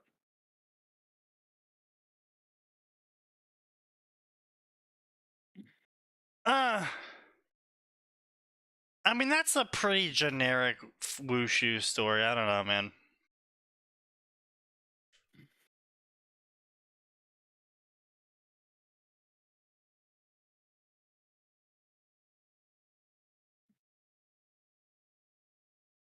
Oh no, watch out, he's Morbin. It's Morbin time. Oh He's god. beginning to more. Let's see. How bad is Scout's honor? Oh wow. Author doesn't know what a period is. Okay. Okay. So how bad is Radiance? Author doesn't know what dialogue tags are. This dude has written nearly 3 million words, and he still doesn't know what a dialogue tag is. This is just proof that it doesn't matter how long you spend writing, you can still be dog shit. Wait, Well, yeah, but it Like, even also a just dialogue shows tag. so, people. It also shows that people don't care about improving as well. oh, true, yeah. Like this is one sentence, by the way. Let me read you one sentence. Sitting up on the bed, he stretched his aching muscles and felt his joints pop into place as his muscles drew taut. Yes, what about it? He spelled it as I was teaching you. Ooh, Oh, that's Around not them, good. after he was done, he looked down at his body, many scars he had collected from both his time here and in vacant past. What the fuck does that mean? His vacant past. What? Each time he ran his fingers Is over this one... a weird way of saying he has amnesia? I have no idea. Each time he ran his fingers over one of his puckered pink white lines that crisscrossed him, he felt like memory was below the surface, reaching up with both hands for him to pull it from inky blackness, but he could never locate it in time to pull free before it sank back into unseen depths. That's one sentence. Wait, that was No. one sentence. That was one sentence. That was a full paragraph you just read us. Yes. This dude, I don't know how this individual reads this shit out loud for a podcast and doesn't go, oh, I fucked up there.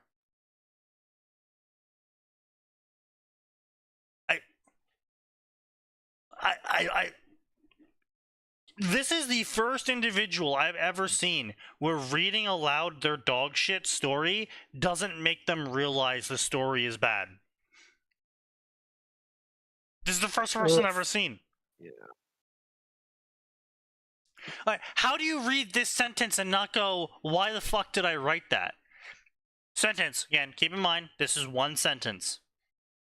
His chest was bare, but lower half hidden behind wrinkled pair of blue jogging-style bottoms.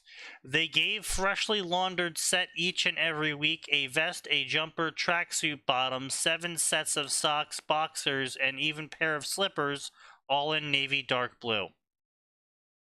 No, those are 3 sentences. they might be 3 sentences, but it's also just half of this sentence doesn't even make any sense at all because he just starts listing clothes off. Like he's like, yeah, so he was wearing pants. Also, just lists a bunch of clothes that he's not wearing. Because unless he's wearing 7 socks. This That man face is when what- it's minus 20 degrees. Well, maybe he he did a is. show. Like He lives in Canada. Ah, yes. Gotta keep the feet warm. Top off is fine. Yeah, it's just like, well, how do you read that out loud and go, "Yep, nailed that sentence"? No ESL. self-awareness. Like, lifting himself from bed, he further stretched and glared at camera he knew good doctors were staring at him through. He could practically feel her eyes on his bare body. It made skin crawl. The very thought of the woman made bile rise in pit of his stomach. He was sure if she hadn't been doctor here, she would have promising career as molester or dominatrix. She did seem to take great deal of sick enjoyment out of harm and pain caused others. That's when an odd thought occurred to him. How in the name of F hell did he know what dominatrix was but couldn't remember fucking name? End of sentence. Well, hang on. I'm gonna have nerd damage after reading this story. Yes. Yeah. What fandom is this in? Fallout. No, it's not. Unfortunately, it is. I barely can get words out, but whenever I try to do so, I try to improve it and do shit properly, and yet this fucker can't even get basic punctuation correct. It's just because he doesn't care. He doesn't actually care. That's why. He just wants to write whatever makes his dick hard, and he doesn't care what the quality is as long as his dick gets hard. That's it. Why do I feel like some of that was pointed at me? Wow, that would be a strange coincidence. What a twist.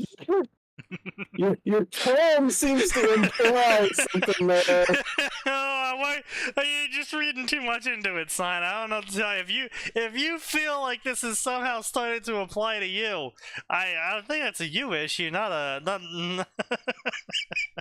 I think you need to re-examine your priorities. Yeah, I can almost feel Sneaky turning his head to look at me through the fucking screen. Yeah, I'm looking at the camera right now, you know? Yeah, exactly. Yeah, he's totally looking through the camera at you. I don't know why you think otherwise. Please stop dying. No. Understand?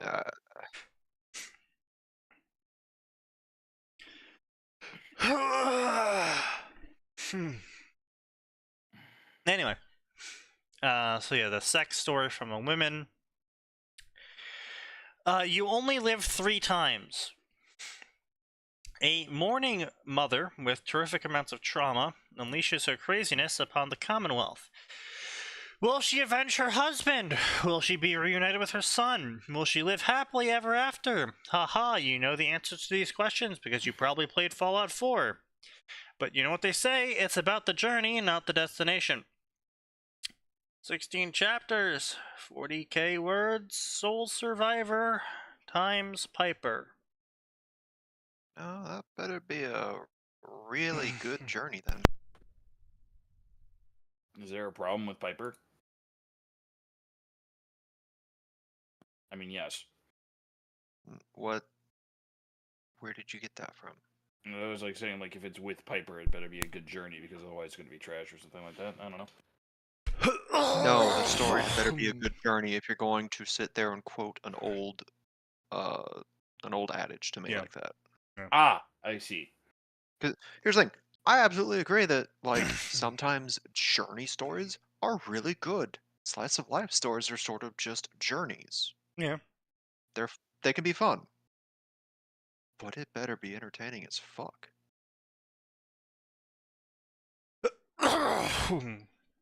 Yeah, like knowing have how a nothing against story Piper's. ends. Piper's one of the best parts of Fallout 4, if we're being Yeah. honest here. Hold on. Yeah.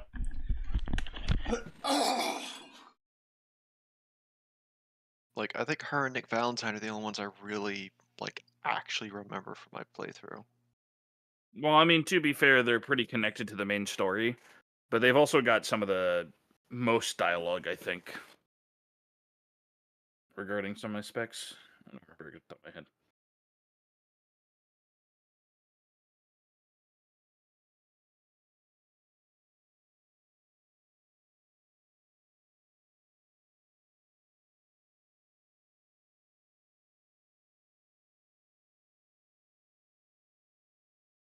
Anyway, where were you, Sneaky, with Sorry?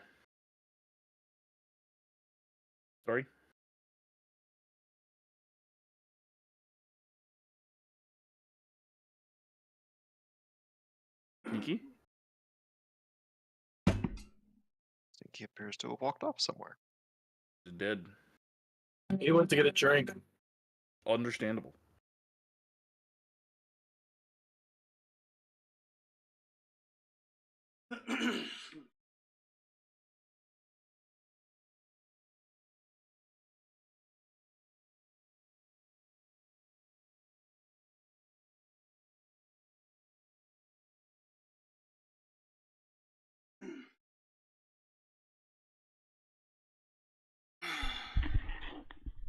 No, I gotta get some medicine. So I could go back to breathing. Ah, It's only breathing. You don't need to do that often. Yeah, well.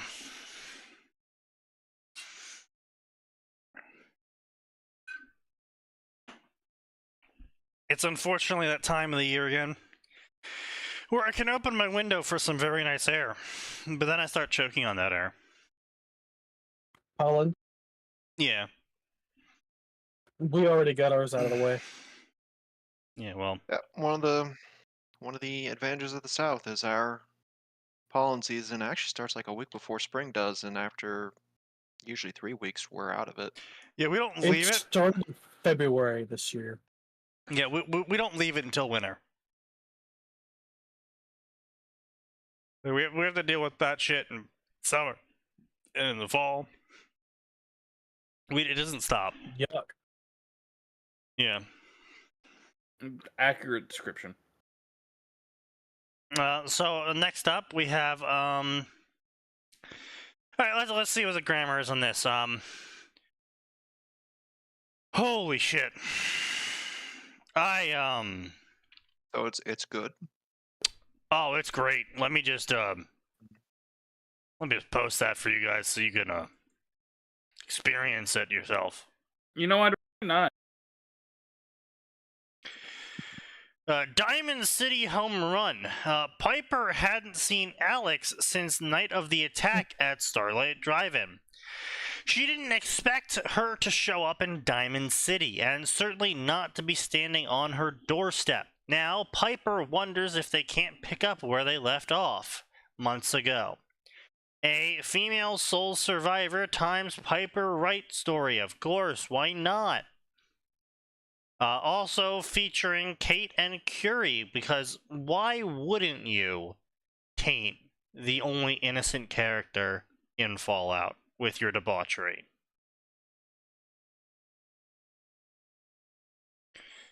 Yeah, that tracks.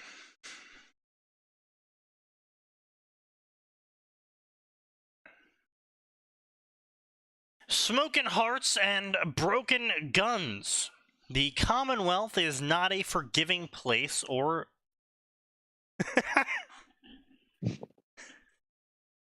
The Commonwealth is not a forgiving place or the faint of heart.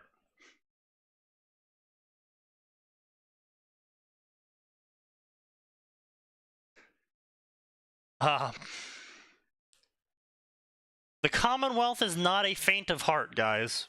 I hope we're all aware of that. I don't know what that means, but I'm sure it means something to the author.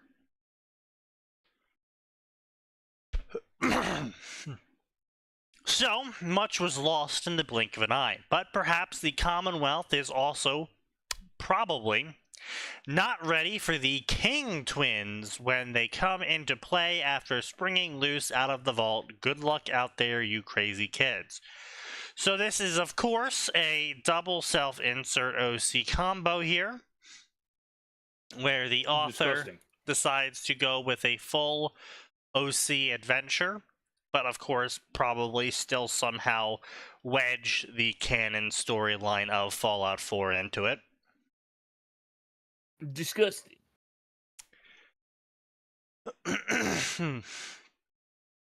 Uh-huh. Okay, so this author doesn't really know what words are because they go, I am Fallout 4 trash. I don't know what that means. In fact, what did he mean by this? What did he mean by this? Of course, he starts off his story by quoting My Chemical Romance. Yuck. Hey, fuck you. My Chemical Romance was great. I just don't know why they're quoting a band before the story like that makes them one of the cool kids. I don't know why fanfic authors do this. I don't know where it started. Yes, you do. It was Naruto and then Harry Potter authors back in the early 2000s. Yeah, I know. The especially emo and edgy shit. Usually with like Linkin Park or some dumb shit. Or Papa Roach. Or Creed.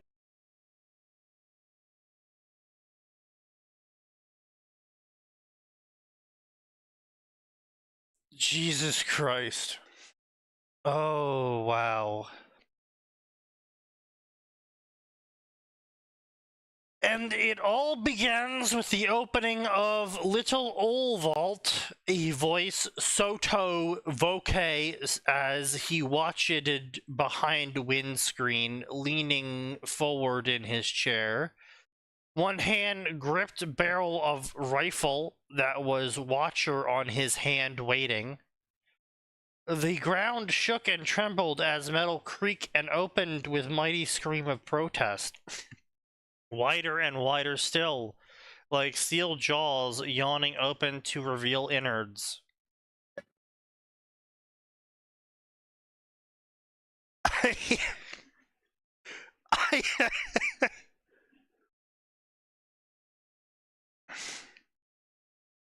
I don't...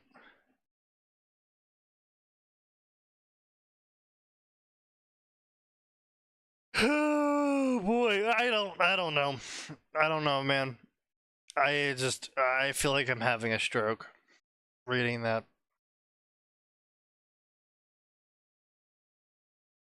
Yeah. The Lone Star Expedition. 22 years after the events of Lucky Dragoon, the Mojave once again finds itself on the precipice of war. The child of the legendary courier finds herself, of course, why not? Yep.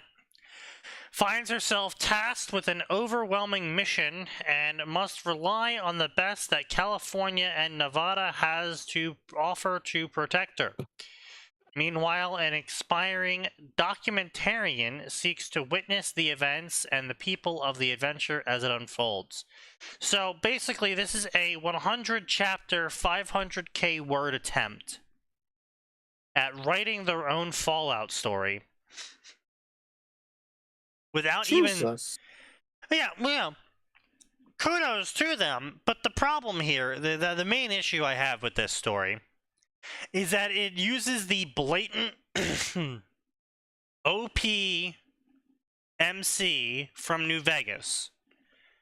And they did all of the everythings. And I'm their kid, so I have access to everything. And I don't need to worry about power levels because I have all the stuff. But I'm going to wander off into the wasteland because I'm a girl boss. And oh no, big problems are going to happen. And I'm going to have to use my girl boss wits to fix them. Right.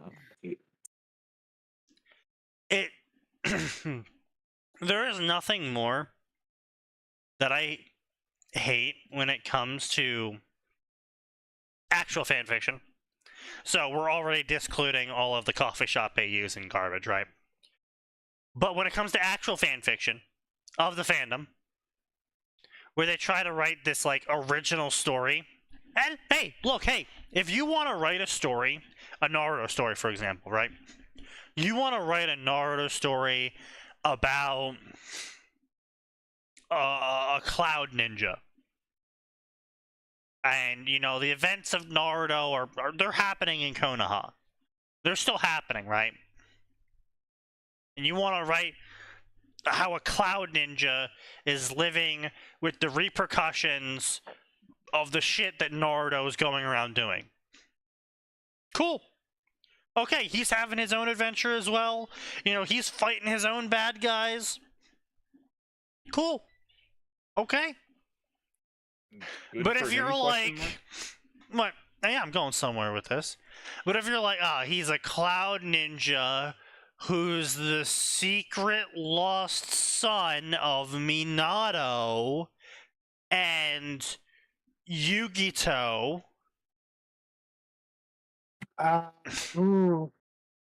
Actually, I hate to say it, that given Yugito's age and the fact that there was a war with Cloud, that is actually plausible. Barely, but it's more plausible. No, not even close, dude. Yugito was 18 when Naruto was 12. Which, was she? Yes, which means that she would be 6 when Minato was fighting her. Yeah. No. Okay, I'm off on the age. I thought she was the same age as like not Anko, but Kakashi. Kakashi? Kakashi. Bro, Kakashi was 6! That's literally part of his canon. Oh my God, is the that he war was was in when the he was war 6, as a wasn't it? 6-year-old. Yes. Oh my God, I completely forgot that. I thought they were older than that. Bruh. Okay, no, I'm completely off on my time scale there. Okay. But it is plausible that he could have had some kind of illicit liaison with a random Cloud Jonin woman. That is plausible. You would have to jump through so many mental hoops to explain that. Yes. Oh, absolutely. You'd have to do some hoop jumping. Some acrobatics for that. Yugito was 29 in part 2. Okay, so if part 2 is taking 3 years afterwards, so she would be 26 in part 1. So which means she would be 14. 12. Oh, so perfectly within perfectly within Sign's strike range. Sneaky, that is within the Naruto strike range given everything in that section. Like, it's officially acknowledged at that point. Oh, I'm aware. Canonically. It's also within your strike range. Shut up. Bruh. The second I realized she would have been 14, I'd be like, oh yeah, Sign would have been all over that. God damn it. Yeah, why don't you go write a story about Yugito being a 14-year-old having a love affair with Minato, and Naruto was the result. Minato would have only been like 18 at the time. Yeah. Not seeing a problem with this. I'm seeing many problems with this. Fan fiction stance. Yeah. To clarify, Yeah. someone I'm seeing many different problems with this. Hold on a minute. Any problems with it. Anyway, I'm trying to dig my foot out of it. Yeah, you go. Good luck with that one. Anyway, point being is that it would be a really lame story. It would be really stupid. You'd have to jump through a lot of hoops to explain why Minato is randomly getting down bad with an enemy ninja that is not a violent rape. Sneaky baiting Sign, yes. She thought he was dashing and saved his life, or he saved her life after he hurt her, but he spared her life or some dumb bullshit like that. It's doable. I mean, yes, you can come up with a lot of mental hoops. You still have to jump through them. Like, he took her prisoner because he realized she was a Jinchuriki. Like, Kushina, they kept her for a couple of weeks. She fell for him. They had a thing, and then he let her go.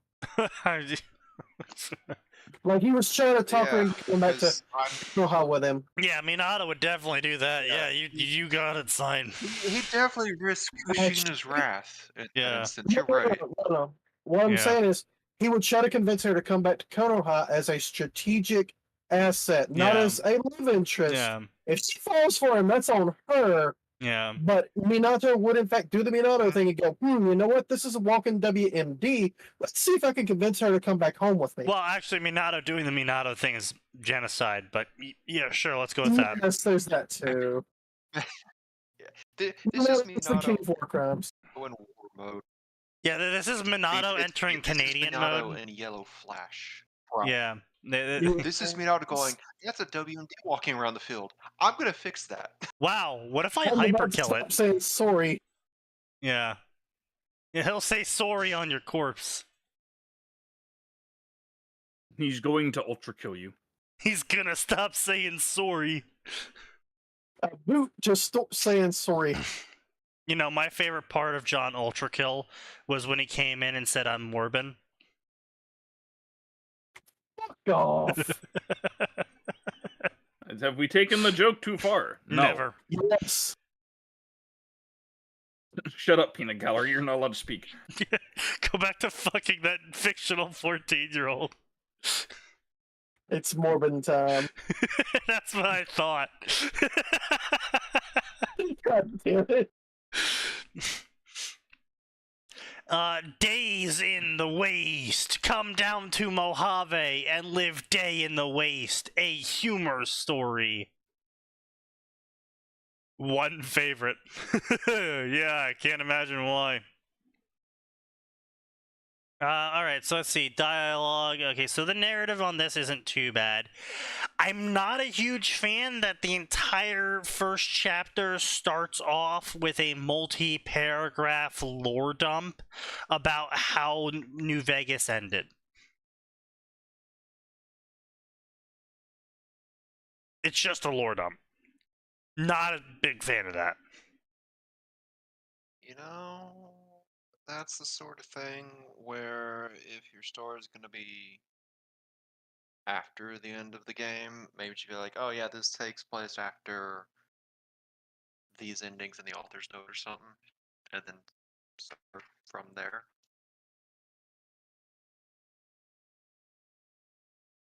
Tim Frost snapped away at his typewriter as the rail line pulled to the third last section. Too wordy, his boss barked in his mind's ear. No style, no pizzazz. We need something that'll get asses in theaters.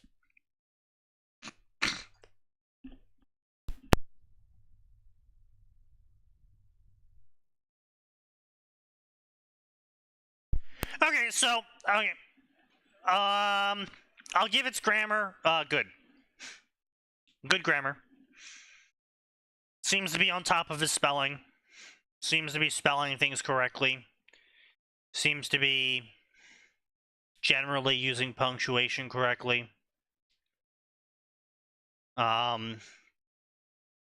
mean, it's certainly telling, and once you get past the opening dumb shit, I mean, you know, so it's telling a narrative. So that's credit where credit's due there. They're getting the dialogue tags mostly right.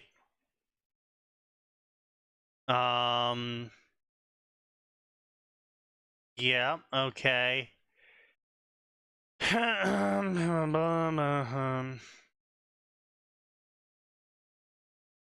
Yeah. So, I mean, generally, still not a huge fan of the setup. Carla Boone, Toby Boone, yeah.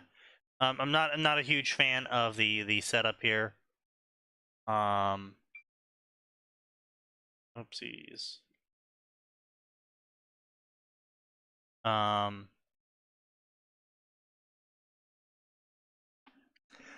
I would give it if I was desperate, read out of 10. Like, there's nothing in it that would immediately turn me away, but I'm just really, really, really not interested in the plot at all.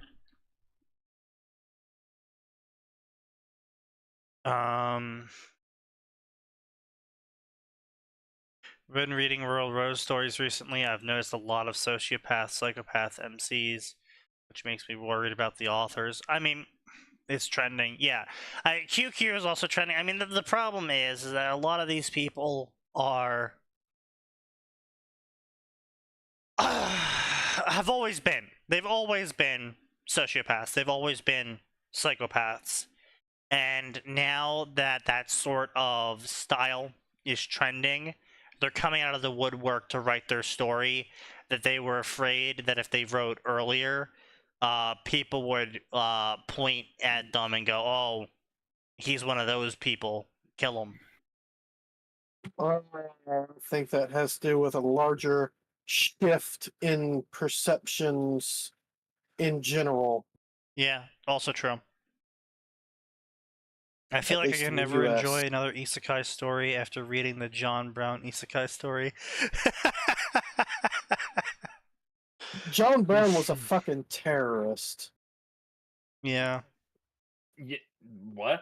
yeah. Like the literal definition of a terrorist. To be fair, he also did some kind of fucked up shit as well, but it's like, That's what I just said. well, no, the literal definition of a terrorist is someone who does a act of damage to another party in the name of a political or sociological reason. Yes, and this was exactly what John Brown did. Yes, I'm aware. I'm just... Him doing Find fucked it up things interesting doesn't make that- him a terrorist. Him doing things in the name of his ideology is what made him a terrorist. Yes. Yeah. You say, Max? Kind I of find it interesting that- interesting how sign. I just find it interesting that the only other Southern in this chat is seemingly offended at the mention of John Brown, though. Let me put it this way. He's French. They're already working on political solutions to this, and this man went, nah, you're doing it too slow for my liking. I'm going to go and I'm going to start killing people instead. Based. Okay, so we've gone from rational political discussion and working some kind of a deal out to, nah, fuck it, I'm just going to start murdering people. Based. No. This goes a long way to explain what happens in science fan fiction stories now. Eat a dick. That just wasn't an insult, I was just saying. Was I it? pointed out, well, I mean, mildly an insult, you know, Reddit tier ultra rationalist. Eat a dick. I knew that's where you were going.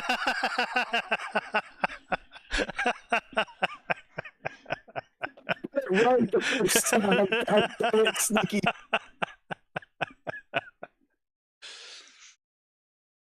But no, as far as the psychopath, sociopath MCs, it's definitely been done in response to the sheer deluge of wimpy, white knight, Reddit savior, you know, pathetic hero main characters who Okay. are like, oh, we can't kill the bad people because that makes us as bad as the child rapist. I think that's part of it, but I think the other part is that certain groups are now just openly going mask off in their psychopathy and sociopathy. Oh, 100%, and but they're you're right. advertising it proudly. Yes, yeah, 100% obviously as well. I mean, that's part of that. I mean, there's a response part. It's some groups are just masking off. And it's also the fact that it's getting popular now, and a lot of the sociopaths and psychopaths who previously covered up their sociopathy and psychopathy, well, while they were online, because they wanted to fit into the in-group, they are now mask-offing as well because it's now popular. Because the main group is now the mask off group. Yeah. Okay, look, You like an anti-hero story? Fine. I like an anti-hero story too. Take the Punisher, for instance. Great character, great comic, or at least when they're not cucking him, right? Yeah, I yeah. have no problem with this man whose solution to dealing with Yeah. problems, if he were in the DC verse, he'd be the man killing the Joker, okay? Yeah. I like that. That's great. I don't like a sociopath or a psychopath character. That's like Frank Castle is kind of crazy. He's kind of paranoid, and yes, he's got that scarring from his war that he fought. However, he's not the Joker, and these people want to write the Joker, but he's the good guy. When Yes. the Joker is absolutely not the good guy. Yes. You are correct. And they want you to empathize with the crazy man. No, I can't do that. No. Yeah, I mean, I don't know.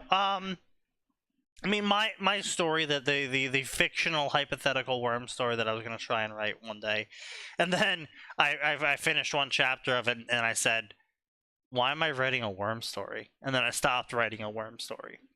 Because you enjoy self-flagellation? Well, I don't, which is why I stopped writing a worm story. Because, you know... Well, you wanted to try it out and experiment a bit. That's why you started it. No, not really. I started it because I was like, oh, that's a really cool power. Let me try that. I'll fix everything. Whoa, actually, I'll just make everything worse. Whoa. And then I wrote it, and I was like, wow, I wrote it. Great. And then I kind of sat down and was like, okay, well, now I have to plan, you know, multiple chapters in the future because I'm not just, you know, slapping my dick on the keyboard. And then I was like, oh, shit. Why the fuck am I doing this? And so I stopped. Fair. And so yeah, I mean, in the hypothetical worm story, I was definitely, at minimum, sociopathic main character. I wouldn't even know what to qualify myself as, but definitely not normal. But I mean, definitely it was a character that was going to be doing a lot of fucked up shit. Now, to be fair, let's be clear here, it was based off of me, but it was not me. Because this is me, but I had grown up in Worm. This was not like me dropping into Worm. This was me if I had grown up in Brockton Bay. Now, again, obviously you can see my nature bias heavily peeking through the blindfolds on that one, because I'm assuming that it would be mostly the same, but the nurture part would just make me worse. And so I would do quite a lot of fucked up shit. No rape or anything, obviously. A lot of murder. I would do a lot of murder is what I'm trying to get at. There was a lot of murder planned for that story. There was excessive amount of just cold-blooded murder going on in that story. Okay, look, let's not pretend that murder wouldn't solve a lot of the problems in Worm. It would. You're not wrong, which is why my character would have ended up doing it in the end anyway. That's kind of why Taylor ended up doing it in the end. Yeah. Several times. Yeah.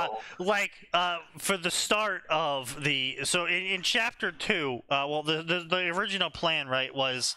my character saw the dock workers as a gang waiting to be formed, and the easiest way to do that is to make them a militia instead of a gang.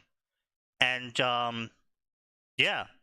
And so, literally, I don't know how I would get to this position, but effectively, I would go through Taylor to get her to introduce me to Danny, and then I would somehow convince Danny to let me speak to the dock workers. And during this presentation to the dock workers as to why they should arm up, rise up, and kick the gangs out of their city, I was going to have Lung assassinated with a 20mm rifle from a mile away. Base. And just be like, yeah, so anyway, As you can see here in this video, the Asian bad boys are now going to be dissolving.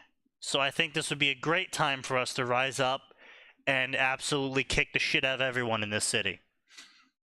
Because the dock workers, we looked at both Boston and Baltimore and some other eastern seaboard states, and the rough population translations of how big the city is versus how many dock workers are part of the membership union. About 10,000. Oh yeah, it comes out to, so Brockton Bay would come out to around 15,000-ish. Which is fucking massive because the city has an estimated population of 120k. Yep, that is a not inconsiderable amount of people. Right, so I was like fucking militia these guys, and we're just gonna steamroll the city. And no, I wasn't gonna do any crimes per se, as in, you know, gang-related crimes. Of like, all right, time to start peddling drugs to kids. I was gonna be doing base shit, like Irish knocking someone's car. Some So you're saying you assassinations. basically remake the 3%ers. I was gonna remake the IRA in Brockton Bay, yeah. I was talking more about the American Revolution. Yes. Yes, yeah, pretty much, yeah. So, yeah, kick the PRT out, kick the Empire out, kick the merchants out, kick the Asian bad boys out, kick the teeth in. An eighth of the city's dock workers, yeah. Like, you think I'm joking? Look at Boston's population versus their dock workers. It's fucking ridiculous. It's a little dumb, yeah. Like, you don't realize how many people are part of the dock workers union. I'm honestly wondering if there's people that aren't part of the dock workers union. Hell, I'm part of the fucking dock workers union at this point. I don't even work at a dock. See, based on their import-export business, their sea traffic and all that shit, it makes sense. Also, the fact that well, it's sea traffic, land transport, train transport, manufacturing companies, warehouse companies. It's an insane, like, you think dock workers union, you're just thinking about the people at the docks. It's like, no, it's like everything that supports it's everything connected that. to the dock works. Yes. Yeah. Also, the fact that not everybody who works in the city lives in the city. So that, 100K or however many in the city, yeah, you've got a bunch of those who are people living in the city, but all those that can live outside the fucking city. Yeah, there's that too as well. And there's a lot going on there, obviously. And so I was like, even if a third of the dock workers joined, that's 5,000 militia members.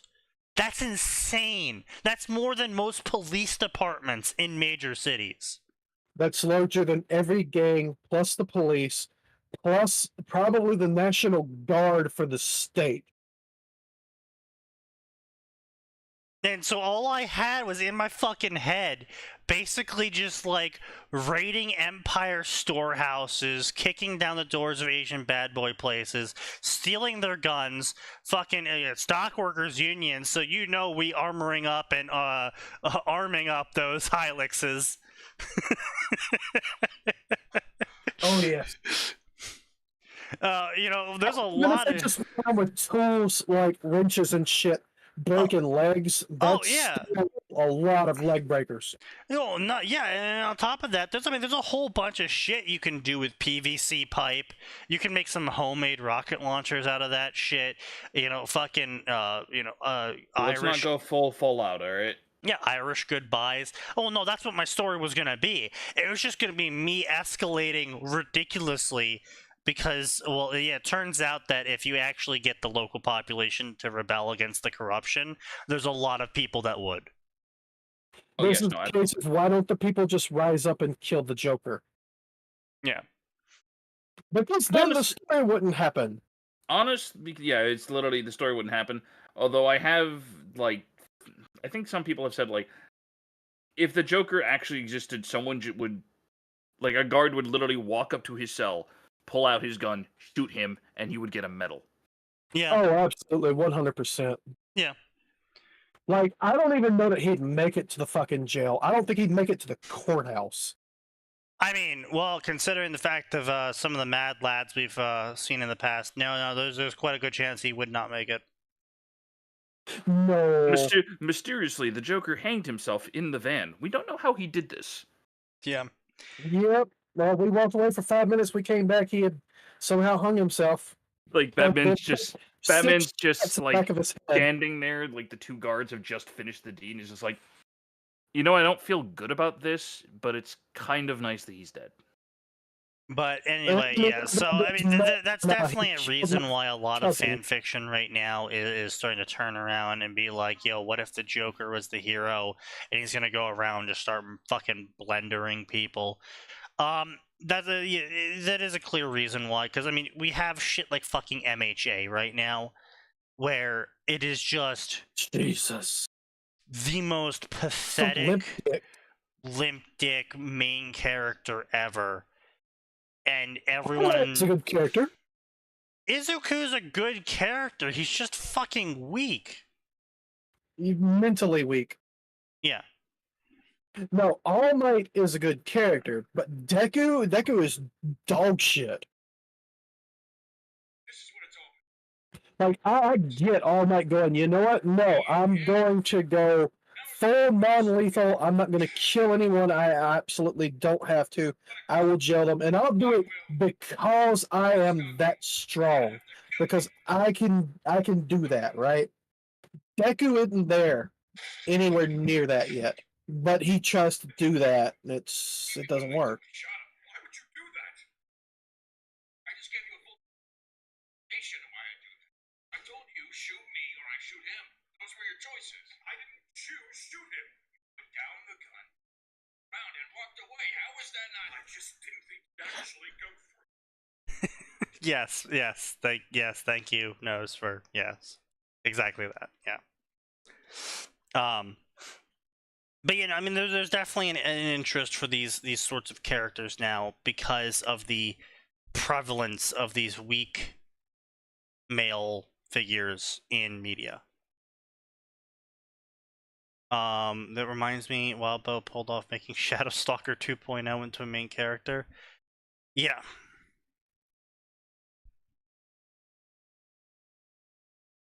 Yeah. See, the thing is like a lot of media is produced. The mainstream slop is produced because it was popular, right?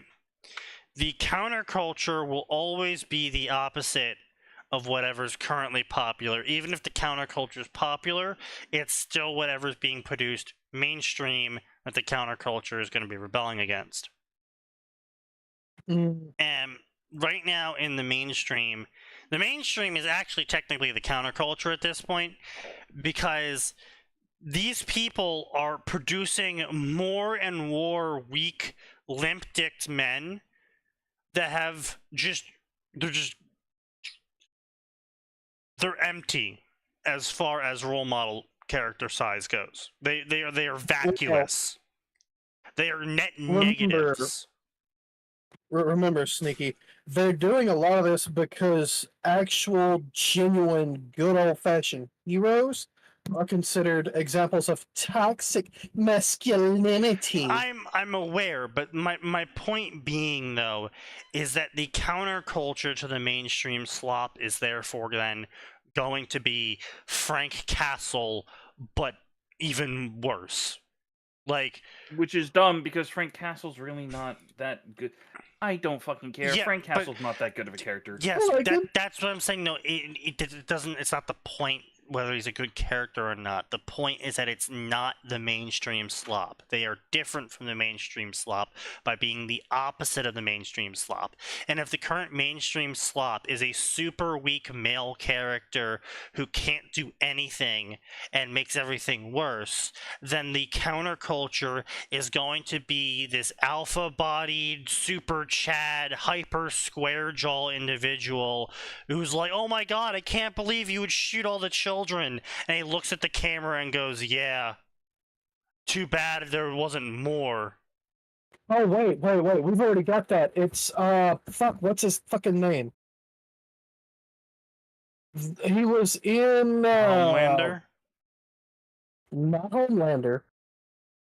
Homelander's just fucking psychopath, and not the reasonable. I can kind of agree with him. Kind. No, I'm talking about it's a DC character. He was in the Suicide Squad. He shoots guns. He's basically Frank Castle, but dumb. Oh, Deathstroke. Not Deathstroke. That's literally the only character that shoots guns. Nope, that's- it's no, the it's- Captain America knockoff. Captain Boomerang, the guy that he doesn't No, he doesn't use guns. He uses a boomerang. no, I know what he's talking about. I don't remember his fucking name though. What the? We've got a fucking. He's played by John. Amazon. He's played by John Cena or some shit. Oh. Yes, that guy. Oh, I think wait, from the movie. He's From got the Suicide a. Squad movie. He's got a fucking There's a series. But that's all I. Okay, well, since you clearly can't come up with the name, clearly he wasn't an impactful Peacemaker. character. Peacemaker. A peacemaker, It's Peacemaker. sure. Yeah, whatever. Well, still. But he has a series. Well, I mean, that's one character. That's not the culture, and so the counterculture is going to be the opposite of the majority. And so that's with the psychopathic, sociopathic, and it's gonna fucking tumble from there because fan fiction always has a separate boundary that they get into their own little cycles. You know, first it was Familiar of Zero, then it was Worm. MHA tried to fill that gap, but MHA is such a void of content that pretty much everyone gave up on it. It could have been good. It had the beginnings of something good. And then the author kind of went off the rails. Yeah, well, Yeah. that's what I'm saying, The though. recent chapter was really disappointing too. Yeah. Because That we get the big moment where his classmates come in to help him in his current fight, Right. and they're just like, "We're here to have his back." Like he's always had ours, and I'm just sitting there like, "Wait, when has he ever had your guys' back? Every fight you all have been in, it's literally been every man for himself." Yeah. Yeah. Like he hasn't. Deku isn't the kind of protagonist that draws people in. Like he doesn't have that quality shown through the story. Well, on an individual level, he does. No, though he doesn't. It's not shown very well through the story if it's there. It is there, but yes, it's not shown very well. Like, the fucking the very first arc where they're doing the chaining stuff. Like those first two training arcs, yeah, that's where it shows the most. Everything after that, it kind of devolves into Deku going off on his own to fight his own fights while everyone else is doing their own thing. It's a powerhouse that shoots freezing CO2 gas. But Yeah. Either way, like we get the big like we're here to have your back, like you've had ours, and it's like I just kind of stopped staring like this is completely unearned. Deku did not earn this moment at all. It's that Ruby problem. It's like I know what trope you're going for, but you haven't earned the right to use this trope in the way you're using it.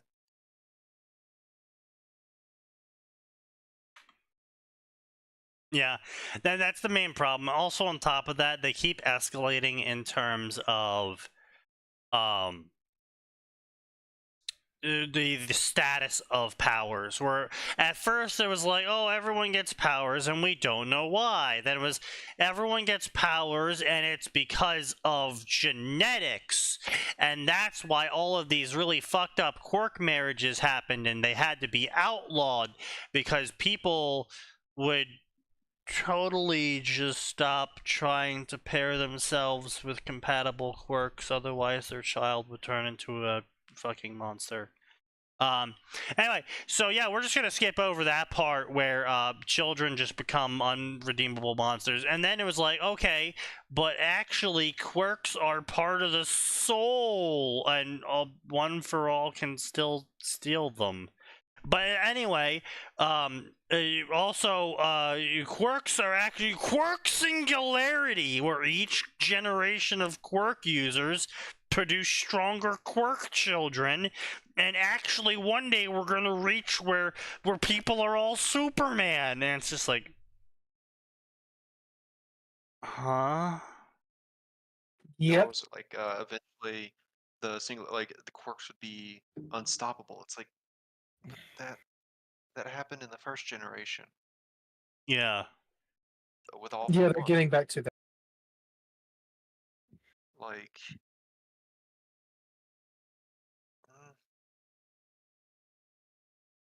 I think the problem was that they didn't just stick to just being a formulaic, like, here's the new villain for the week type formula.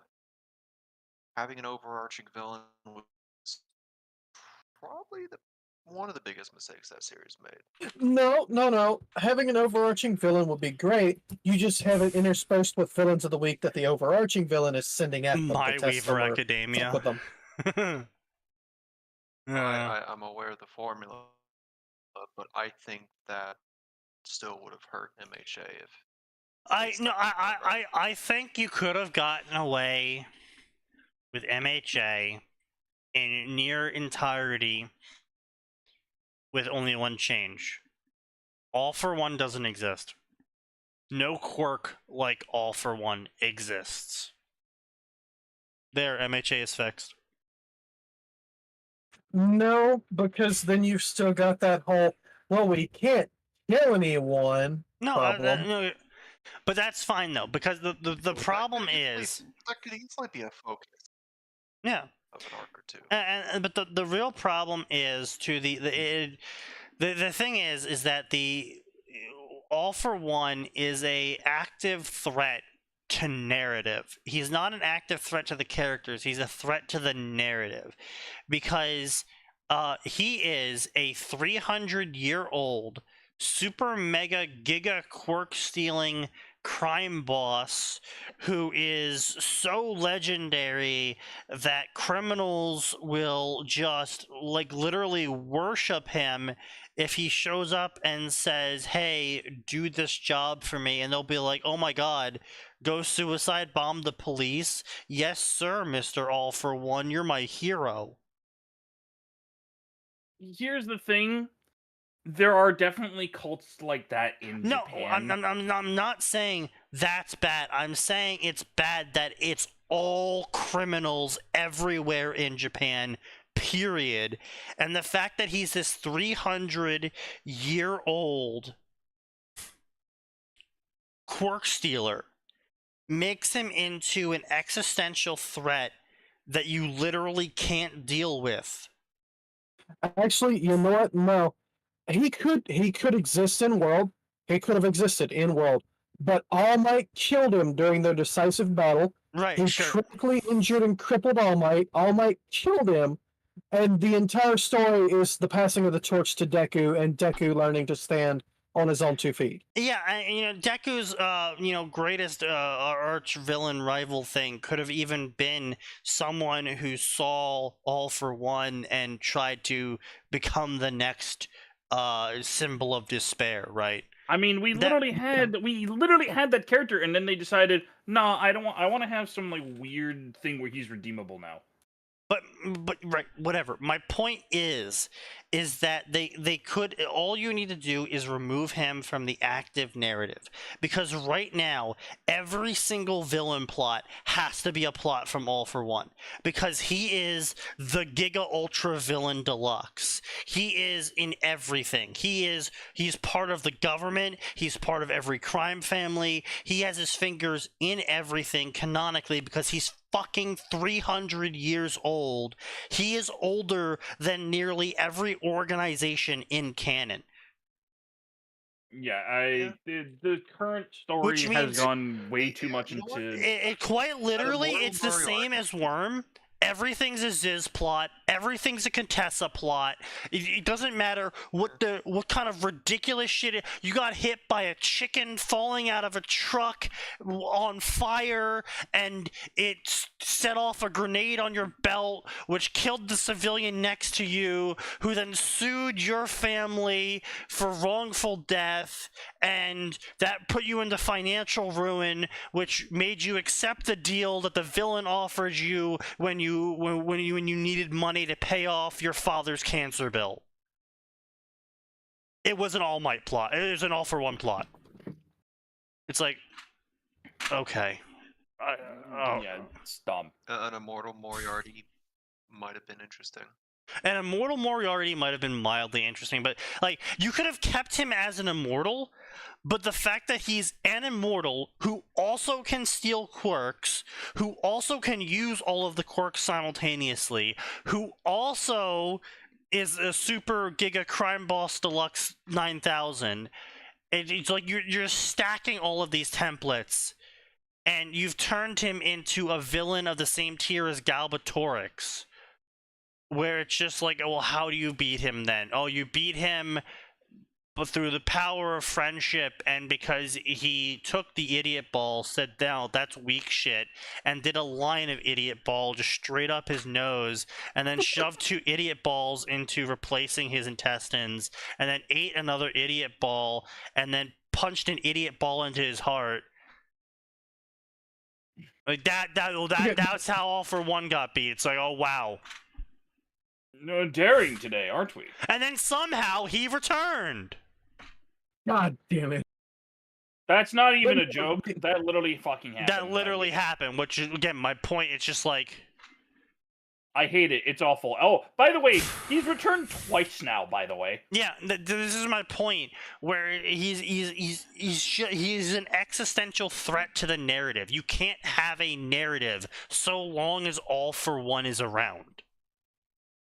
Let's go back to the Immortal Moriarty. That actually sounds great. The dude gets himself in politics and starts shaping the world. Everyone thinks he's great, and he's actually trying to, take over the place, and has done so. Yeah, I mean, it'd be rough. It'd be... Like, you can't fight the government. The man is the government. He's a beloved hero. No one's going to believe you. He can come up and tell you, I'm going to kill your dog and the rest of your family and make you watch, and there's nothing you can do about it. And if you tell anyone I told you this, no one will believe you. Right, and you could literally have me on camera saying it, and they'd say it's fake. Yeah, the problem again, though, with that sort of thing is that just like Immortal Moriarty sounds good on paper. But again, when you get into the implementation of it, it's like, yeah, he would basically worm his way into every position of power that he could possibly get his hands on, and then you then you have another All for One situation of like he's part of every single plot, every single thing that happens, every villain of the day is some sort of plot from Immortal Moriarty, and that's just boring. Yes, but the that's difference dull. is Moriarty. Moriarty. In Moriarty, okay, that's nice. That would actually make a good name for him, and see how long it takes for people to catch on. Nice. I but- occasionally come up with good ideas. Yeah, you do.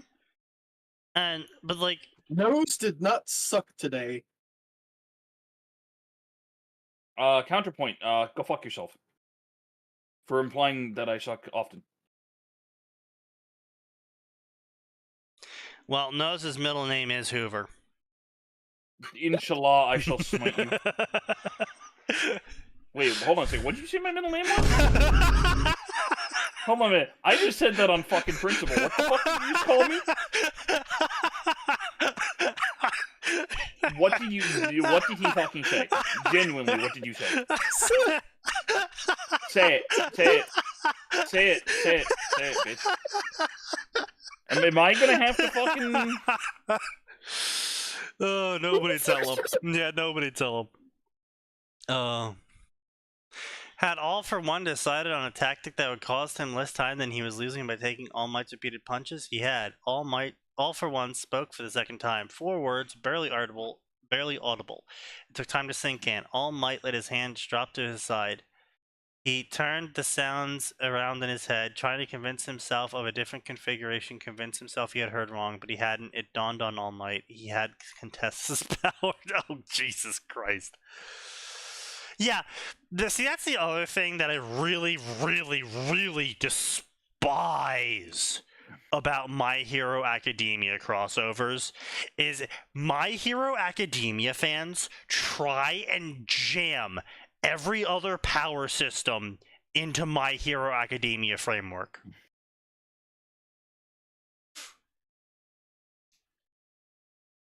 And it's also why I hate, again, All for One, because either he can steal your genetics and somehow turn off your genetics, or he can steal part of your soul.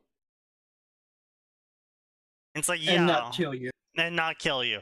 And apparently that's somehow possible. And then he can also give it to other people. And then it's like, yeah, I can sort of understand why people from the MHA fandom try and jam that sort of shit in when it comes to everything else. Because, like, okay, yeah, what's stopping All for One from stealing Superman's powers then? If it's genetics, just get Kryptonian DNA, boom, he's got fucking Superman's powers. If it's part of his soul, boom, he's still got fucking Superman's powers. I mean, it's funny, because you could actually just have it be, like, I think this actually happened in Superman a lot, where they go like, I have Kryptonian DNA now, and Batman's just like, cool, I have kryptonite. Death. Well, yes, there's that, but also Superman's a poor example because that man has lost or had his powers copied or stolen so many times that it's fucking funny. I'm aware, but my point is, well, again, but that's along the lines of DC. He had his powers stolen by DC characters operating in the DC universe with the DC power set. My brother in Christ, this man had his powers stolen by lightning striking Superman and then hitting someone else. That's pretty funny. Also, was that Silver Age? That was the Dean Cain series. Great series, by the way. Totally recommend it. Anyway, my point being is it'd be like fucking you know, I don't know, I mean, well, the problem is that stealing the super person's powers is like a very classic plot arc. So I could bring up any character from DC and they would have their powers stolen in one fucking comic or another. But point being, it would be like fucking All for One stealing the fucking Fantastic Four's powers. Well, okay, the problem is they tried to use the rogue power of I'm going to steal his powers and also stack them with all of my other powers. Yes. But also, we're going to say we can give it out Yes. instead of just keeping it. Like, if he was just a power thief, okay, sure, great, I can buy that. But to also give them out is too OP. Yeah, I mean, it's also just like, I can understand copying. Copying's fine. It's like that one guy from Class B. I was fine with him. He was able to copy people's powers temporarily. That's fine. Or if you want to go full rogue with it, where you copy their powers permanently until you copy someone else's powers, that's also fine. But it's the ability to copy powers, it's the ability to remove their powers, it's the ability to give their powers to someone else, it's the ability to stack powers that, I mean, it's like, oh, this person has regeneration and this person has regeneration, But because this person's regeneration is arbitrarily based on the flow of their blood, and that somehow increases their regeneration, and this person's regeneration is somehow based on sweat, these regeneration templates now stack, so I can sweat with fast flowing blood and heal twice as fast. It's just like, huh? Yes. Like, again, if if the powers were able to be reduced to something like, oh yeah, all regeneration powers have like some sort of shared core to them, right? Where it's like, oh yeah, because regeneration is all about stimulating the stem cells to recreate new cells. Then basically everyone's regeneration powers would go about that in a different way. That's fine, and maybe you get like an increased level of efficiency by stacking them, but it wouldn't be like, oh, it's ×3 faster now, which it is in canon. And so it's kind of just like what point is this character handleable? Because literally anyone's power set that is based on something intrinsic to their existence, like Shiki from Fate, who can see the death lines of people, he wouldn't be able to kill All for One unless there was a surprise attack, because All for One would just steal his power, and then all Shiki is a person with a knife. No, Shiki's power is I mean- conceptual. All Might can't. All for One can't steal. Excuse you, we're at that level in My Hero Academia now. They escalated to that point. Yeah, it's Look, All it's for One gotten to the tries point where it's fucking dumb how much power scaling there is now. Yeah, So with Shiki, All for One tries to steal Shiki's power. Shiki kills his ability to steal powers. Problem solved. That mm, doesn't Yeah, that is how work Shiki unless the works. powers that Well, is it's- no, Shiki that we're is manifest the that is power. one specific version of Shiki that can do that. You Yeah, it's are female Shiki who can do that. assigning a way higher. No, it's the Void that can theoretically do that. So Yeah, which is female Shiki. Void Shiki might pop up and be like, "Hey, I don't like you doing that." Shiki herself can't. Has to be able to conceptualize the power, and thus the power has to be able to conceptualize a death line. Yeah. Void Shiki can just see that and say, "Nah, get the fuck out of here," and just remove the concept of his quirk entirely from reality, because Void Shiki is literally connected to the root. Right. Yo, She's man. bullshit. Shiki herself can't do that. Yeah. Void Shiki Potato, can, because potato. Void Shiki cares not the rules. I'm at Right. So you're right, a version of Shiki can do it, just not the one you're claiming. Yeah. That's what I'm imagine All for One with all fiction. saying. No. I don't think he No. would know what to do with it, to be honest. It's far too illogical for him. No, quite. Yeah, all Just- fiction. Just give him all fiction, and then Well, he just see, implodes. actually, That's how you beat him. The very interesting thing about all fiction is that all fiction isn't a power. Yeah, it's technically a downgrade. Yeah. No. It's literally not a power.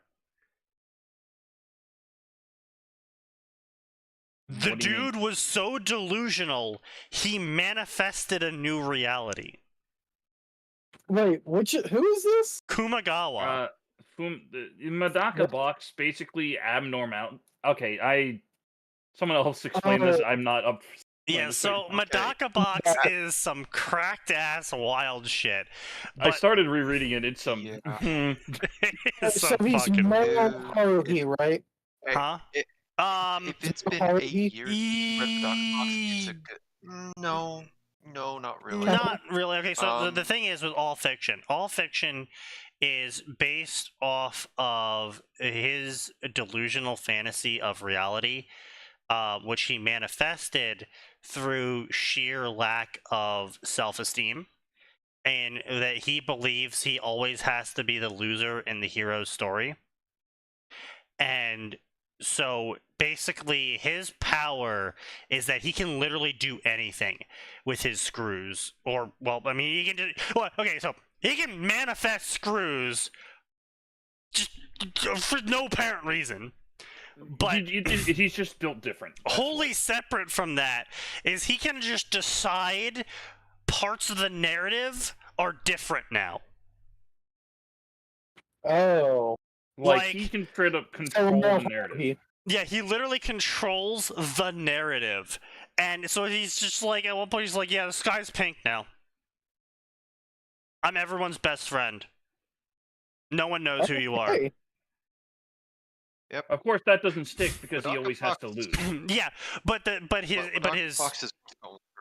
his negative is that because his power came through his mass delusion that he always has to be the loser in the hero's story, he always loses in the end, no matter how strong he is, because he always sets himself up to lose. Yeah, he is never the hero, always the villain. And the power only works so long as he views himself as that. Oh yeah, no. Also, if I remember correctly, he didn't show up in the epilogue, so theoretically he may be the only person to have kept his delusions ability. Yeah, well, because his power also didn't come from the Power Lady. Well, the abnormalities were also just complete spoiler for what, like, Yeah. 15-year-old manga at this point. 20.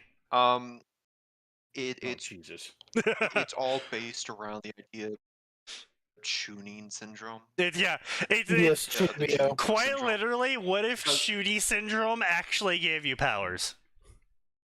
Oh Yeah. no. So as they grow older into adulthood, their powers start fizzling out. So name Kids Next Door. Sort of, yeah. Well, sort of, but a lot more. This is actually causing problems on the world stage, kind of thing.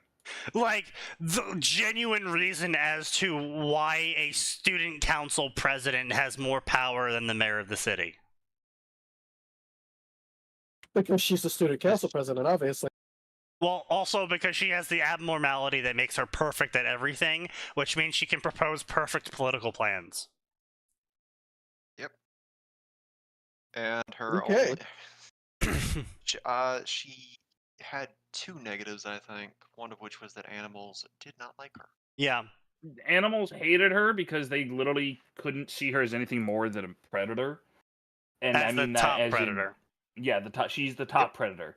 And the other one was like something about her reflexes, I think.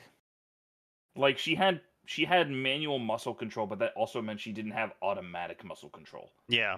So she always took the first hit, which was supposed to be like the anime character takes the first hit, so you know how strong they are, kind of thing. Wait, so she's breathing and blinking manually. Yes, perfectly. Yes, of course.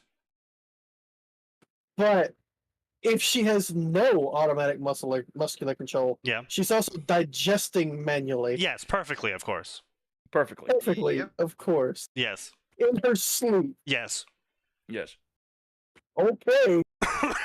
Yeah. Yeah, listen, man, that's the level of thought that went into this world building of like, there was one villain. Yeah, there was one villain of the day that was like, my parents and family died in a car crash where our car got crumpled, but because I didn't want to die so badly and I kept folding with the car, I gained the ability to fold myself endlessly because I don't have bones anymore. What the fuck? Yeah. The whole point is that these like abnormalities are really just traumatic as fuck, and yeah, abnormals are not something you really should aspire to be. Yeah, meanwhile, Apparently. my favorite abnormality to this day remains Zenkichi. What's your Which one was that? abnormality? I'm normal as fuck. Yeah, Huh? yeah. Didn't he have didn't he have No, multiple by the end? No, well, yes, he did by the end. Well, yeah, but But no, that he didn't get no was- abnormality. He was given a power from the Power Princess. Yeah. And the power he picked was Devil's Luck. And what Devil's Luck did was it always averaged out every scenario. So it quite literally was a counter to Villain's Luck and Hero's Luck. So Villain's Luck was the villain's plan would always go off without a hitch until the hero was involved. And Hero's Luck was that the villain's plan would always be stopped in the nick of time by a situation that would occur no matter how outrageous. Of course, the Devil's reason Luck. he did this. Oh, continue. Sorry. So Devil's Luck made it so everything happened normally. It is quite literally up your alley sign because it's quite literally a situation in where a bunch of band members show up and they turned out to all be childhood friends, and then they just sat down and talked normally because the band rained out, so they didn't have to force each other to play with each other. So instead of like having this high tension dramatic environment, they actually sat down inside, ate food, and talked about their issues with each other. Oh, nice. Fuck you. Anyway, yeah, but Zenkichi also Zenkichi was great. joins the ranks of.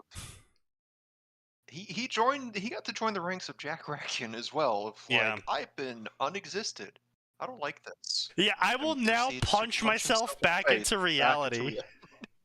Okay.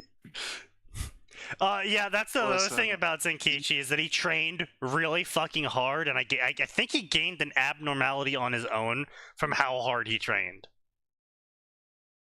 Telling you, I think his abnormality was that he was just normal. Like I'm 90% certain that was a big thing. Of like that is his abnormality. He's normal in the face of everything else happening here. Also possibly true, yeah.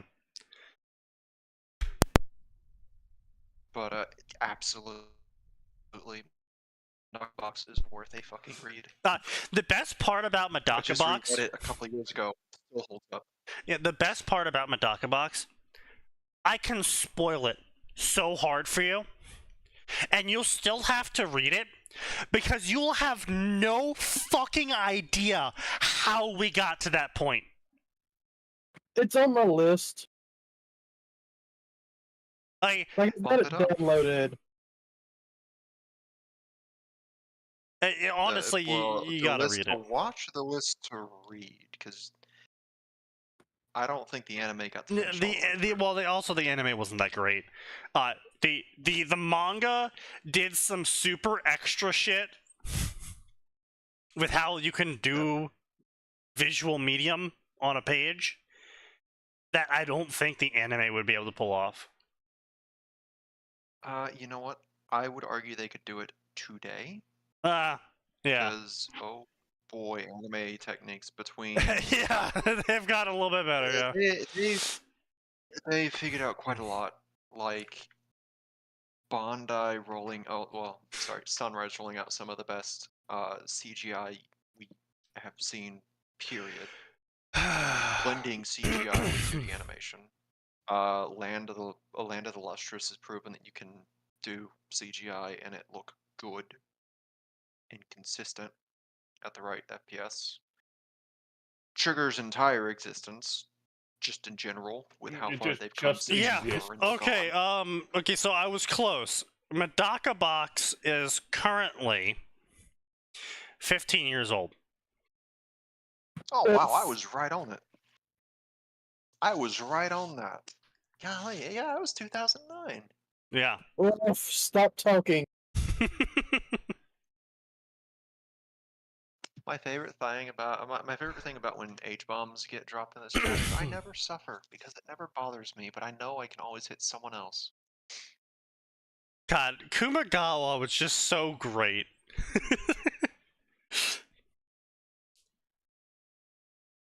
Unironically, at points, it's like, I'm kind of cheering for this little fucking weirdo. Yeah. And then you remember Spectre. It's like, maybe not. Maybe not. Yeah, don't cheer for him. Yeah. Don't cheer for him. He's not worth cheering for. But anyway, that is Fanfiction and Theater. We had a good time. We had a time. There was times had. Things were said. Lore was discussed. Authors were wrong. See you guys on Friday. Because there's always more, and it all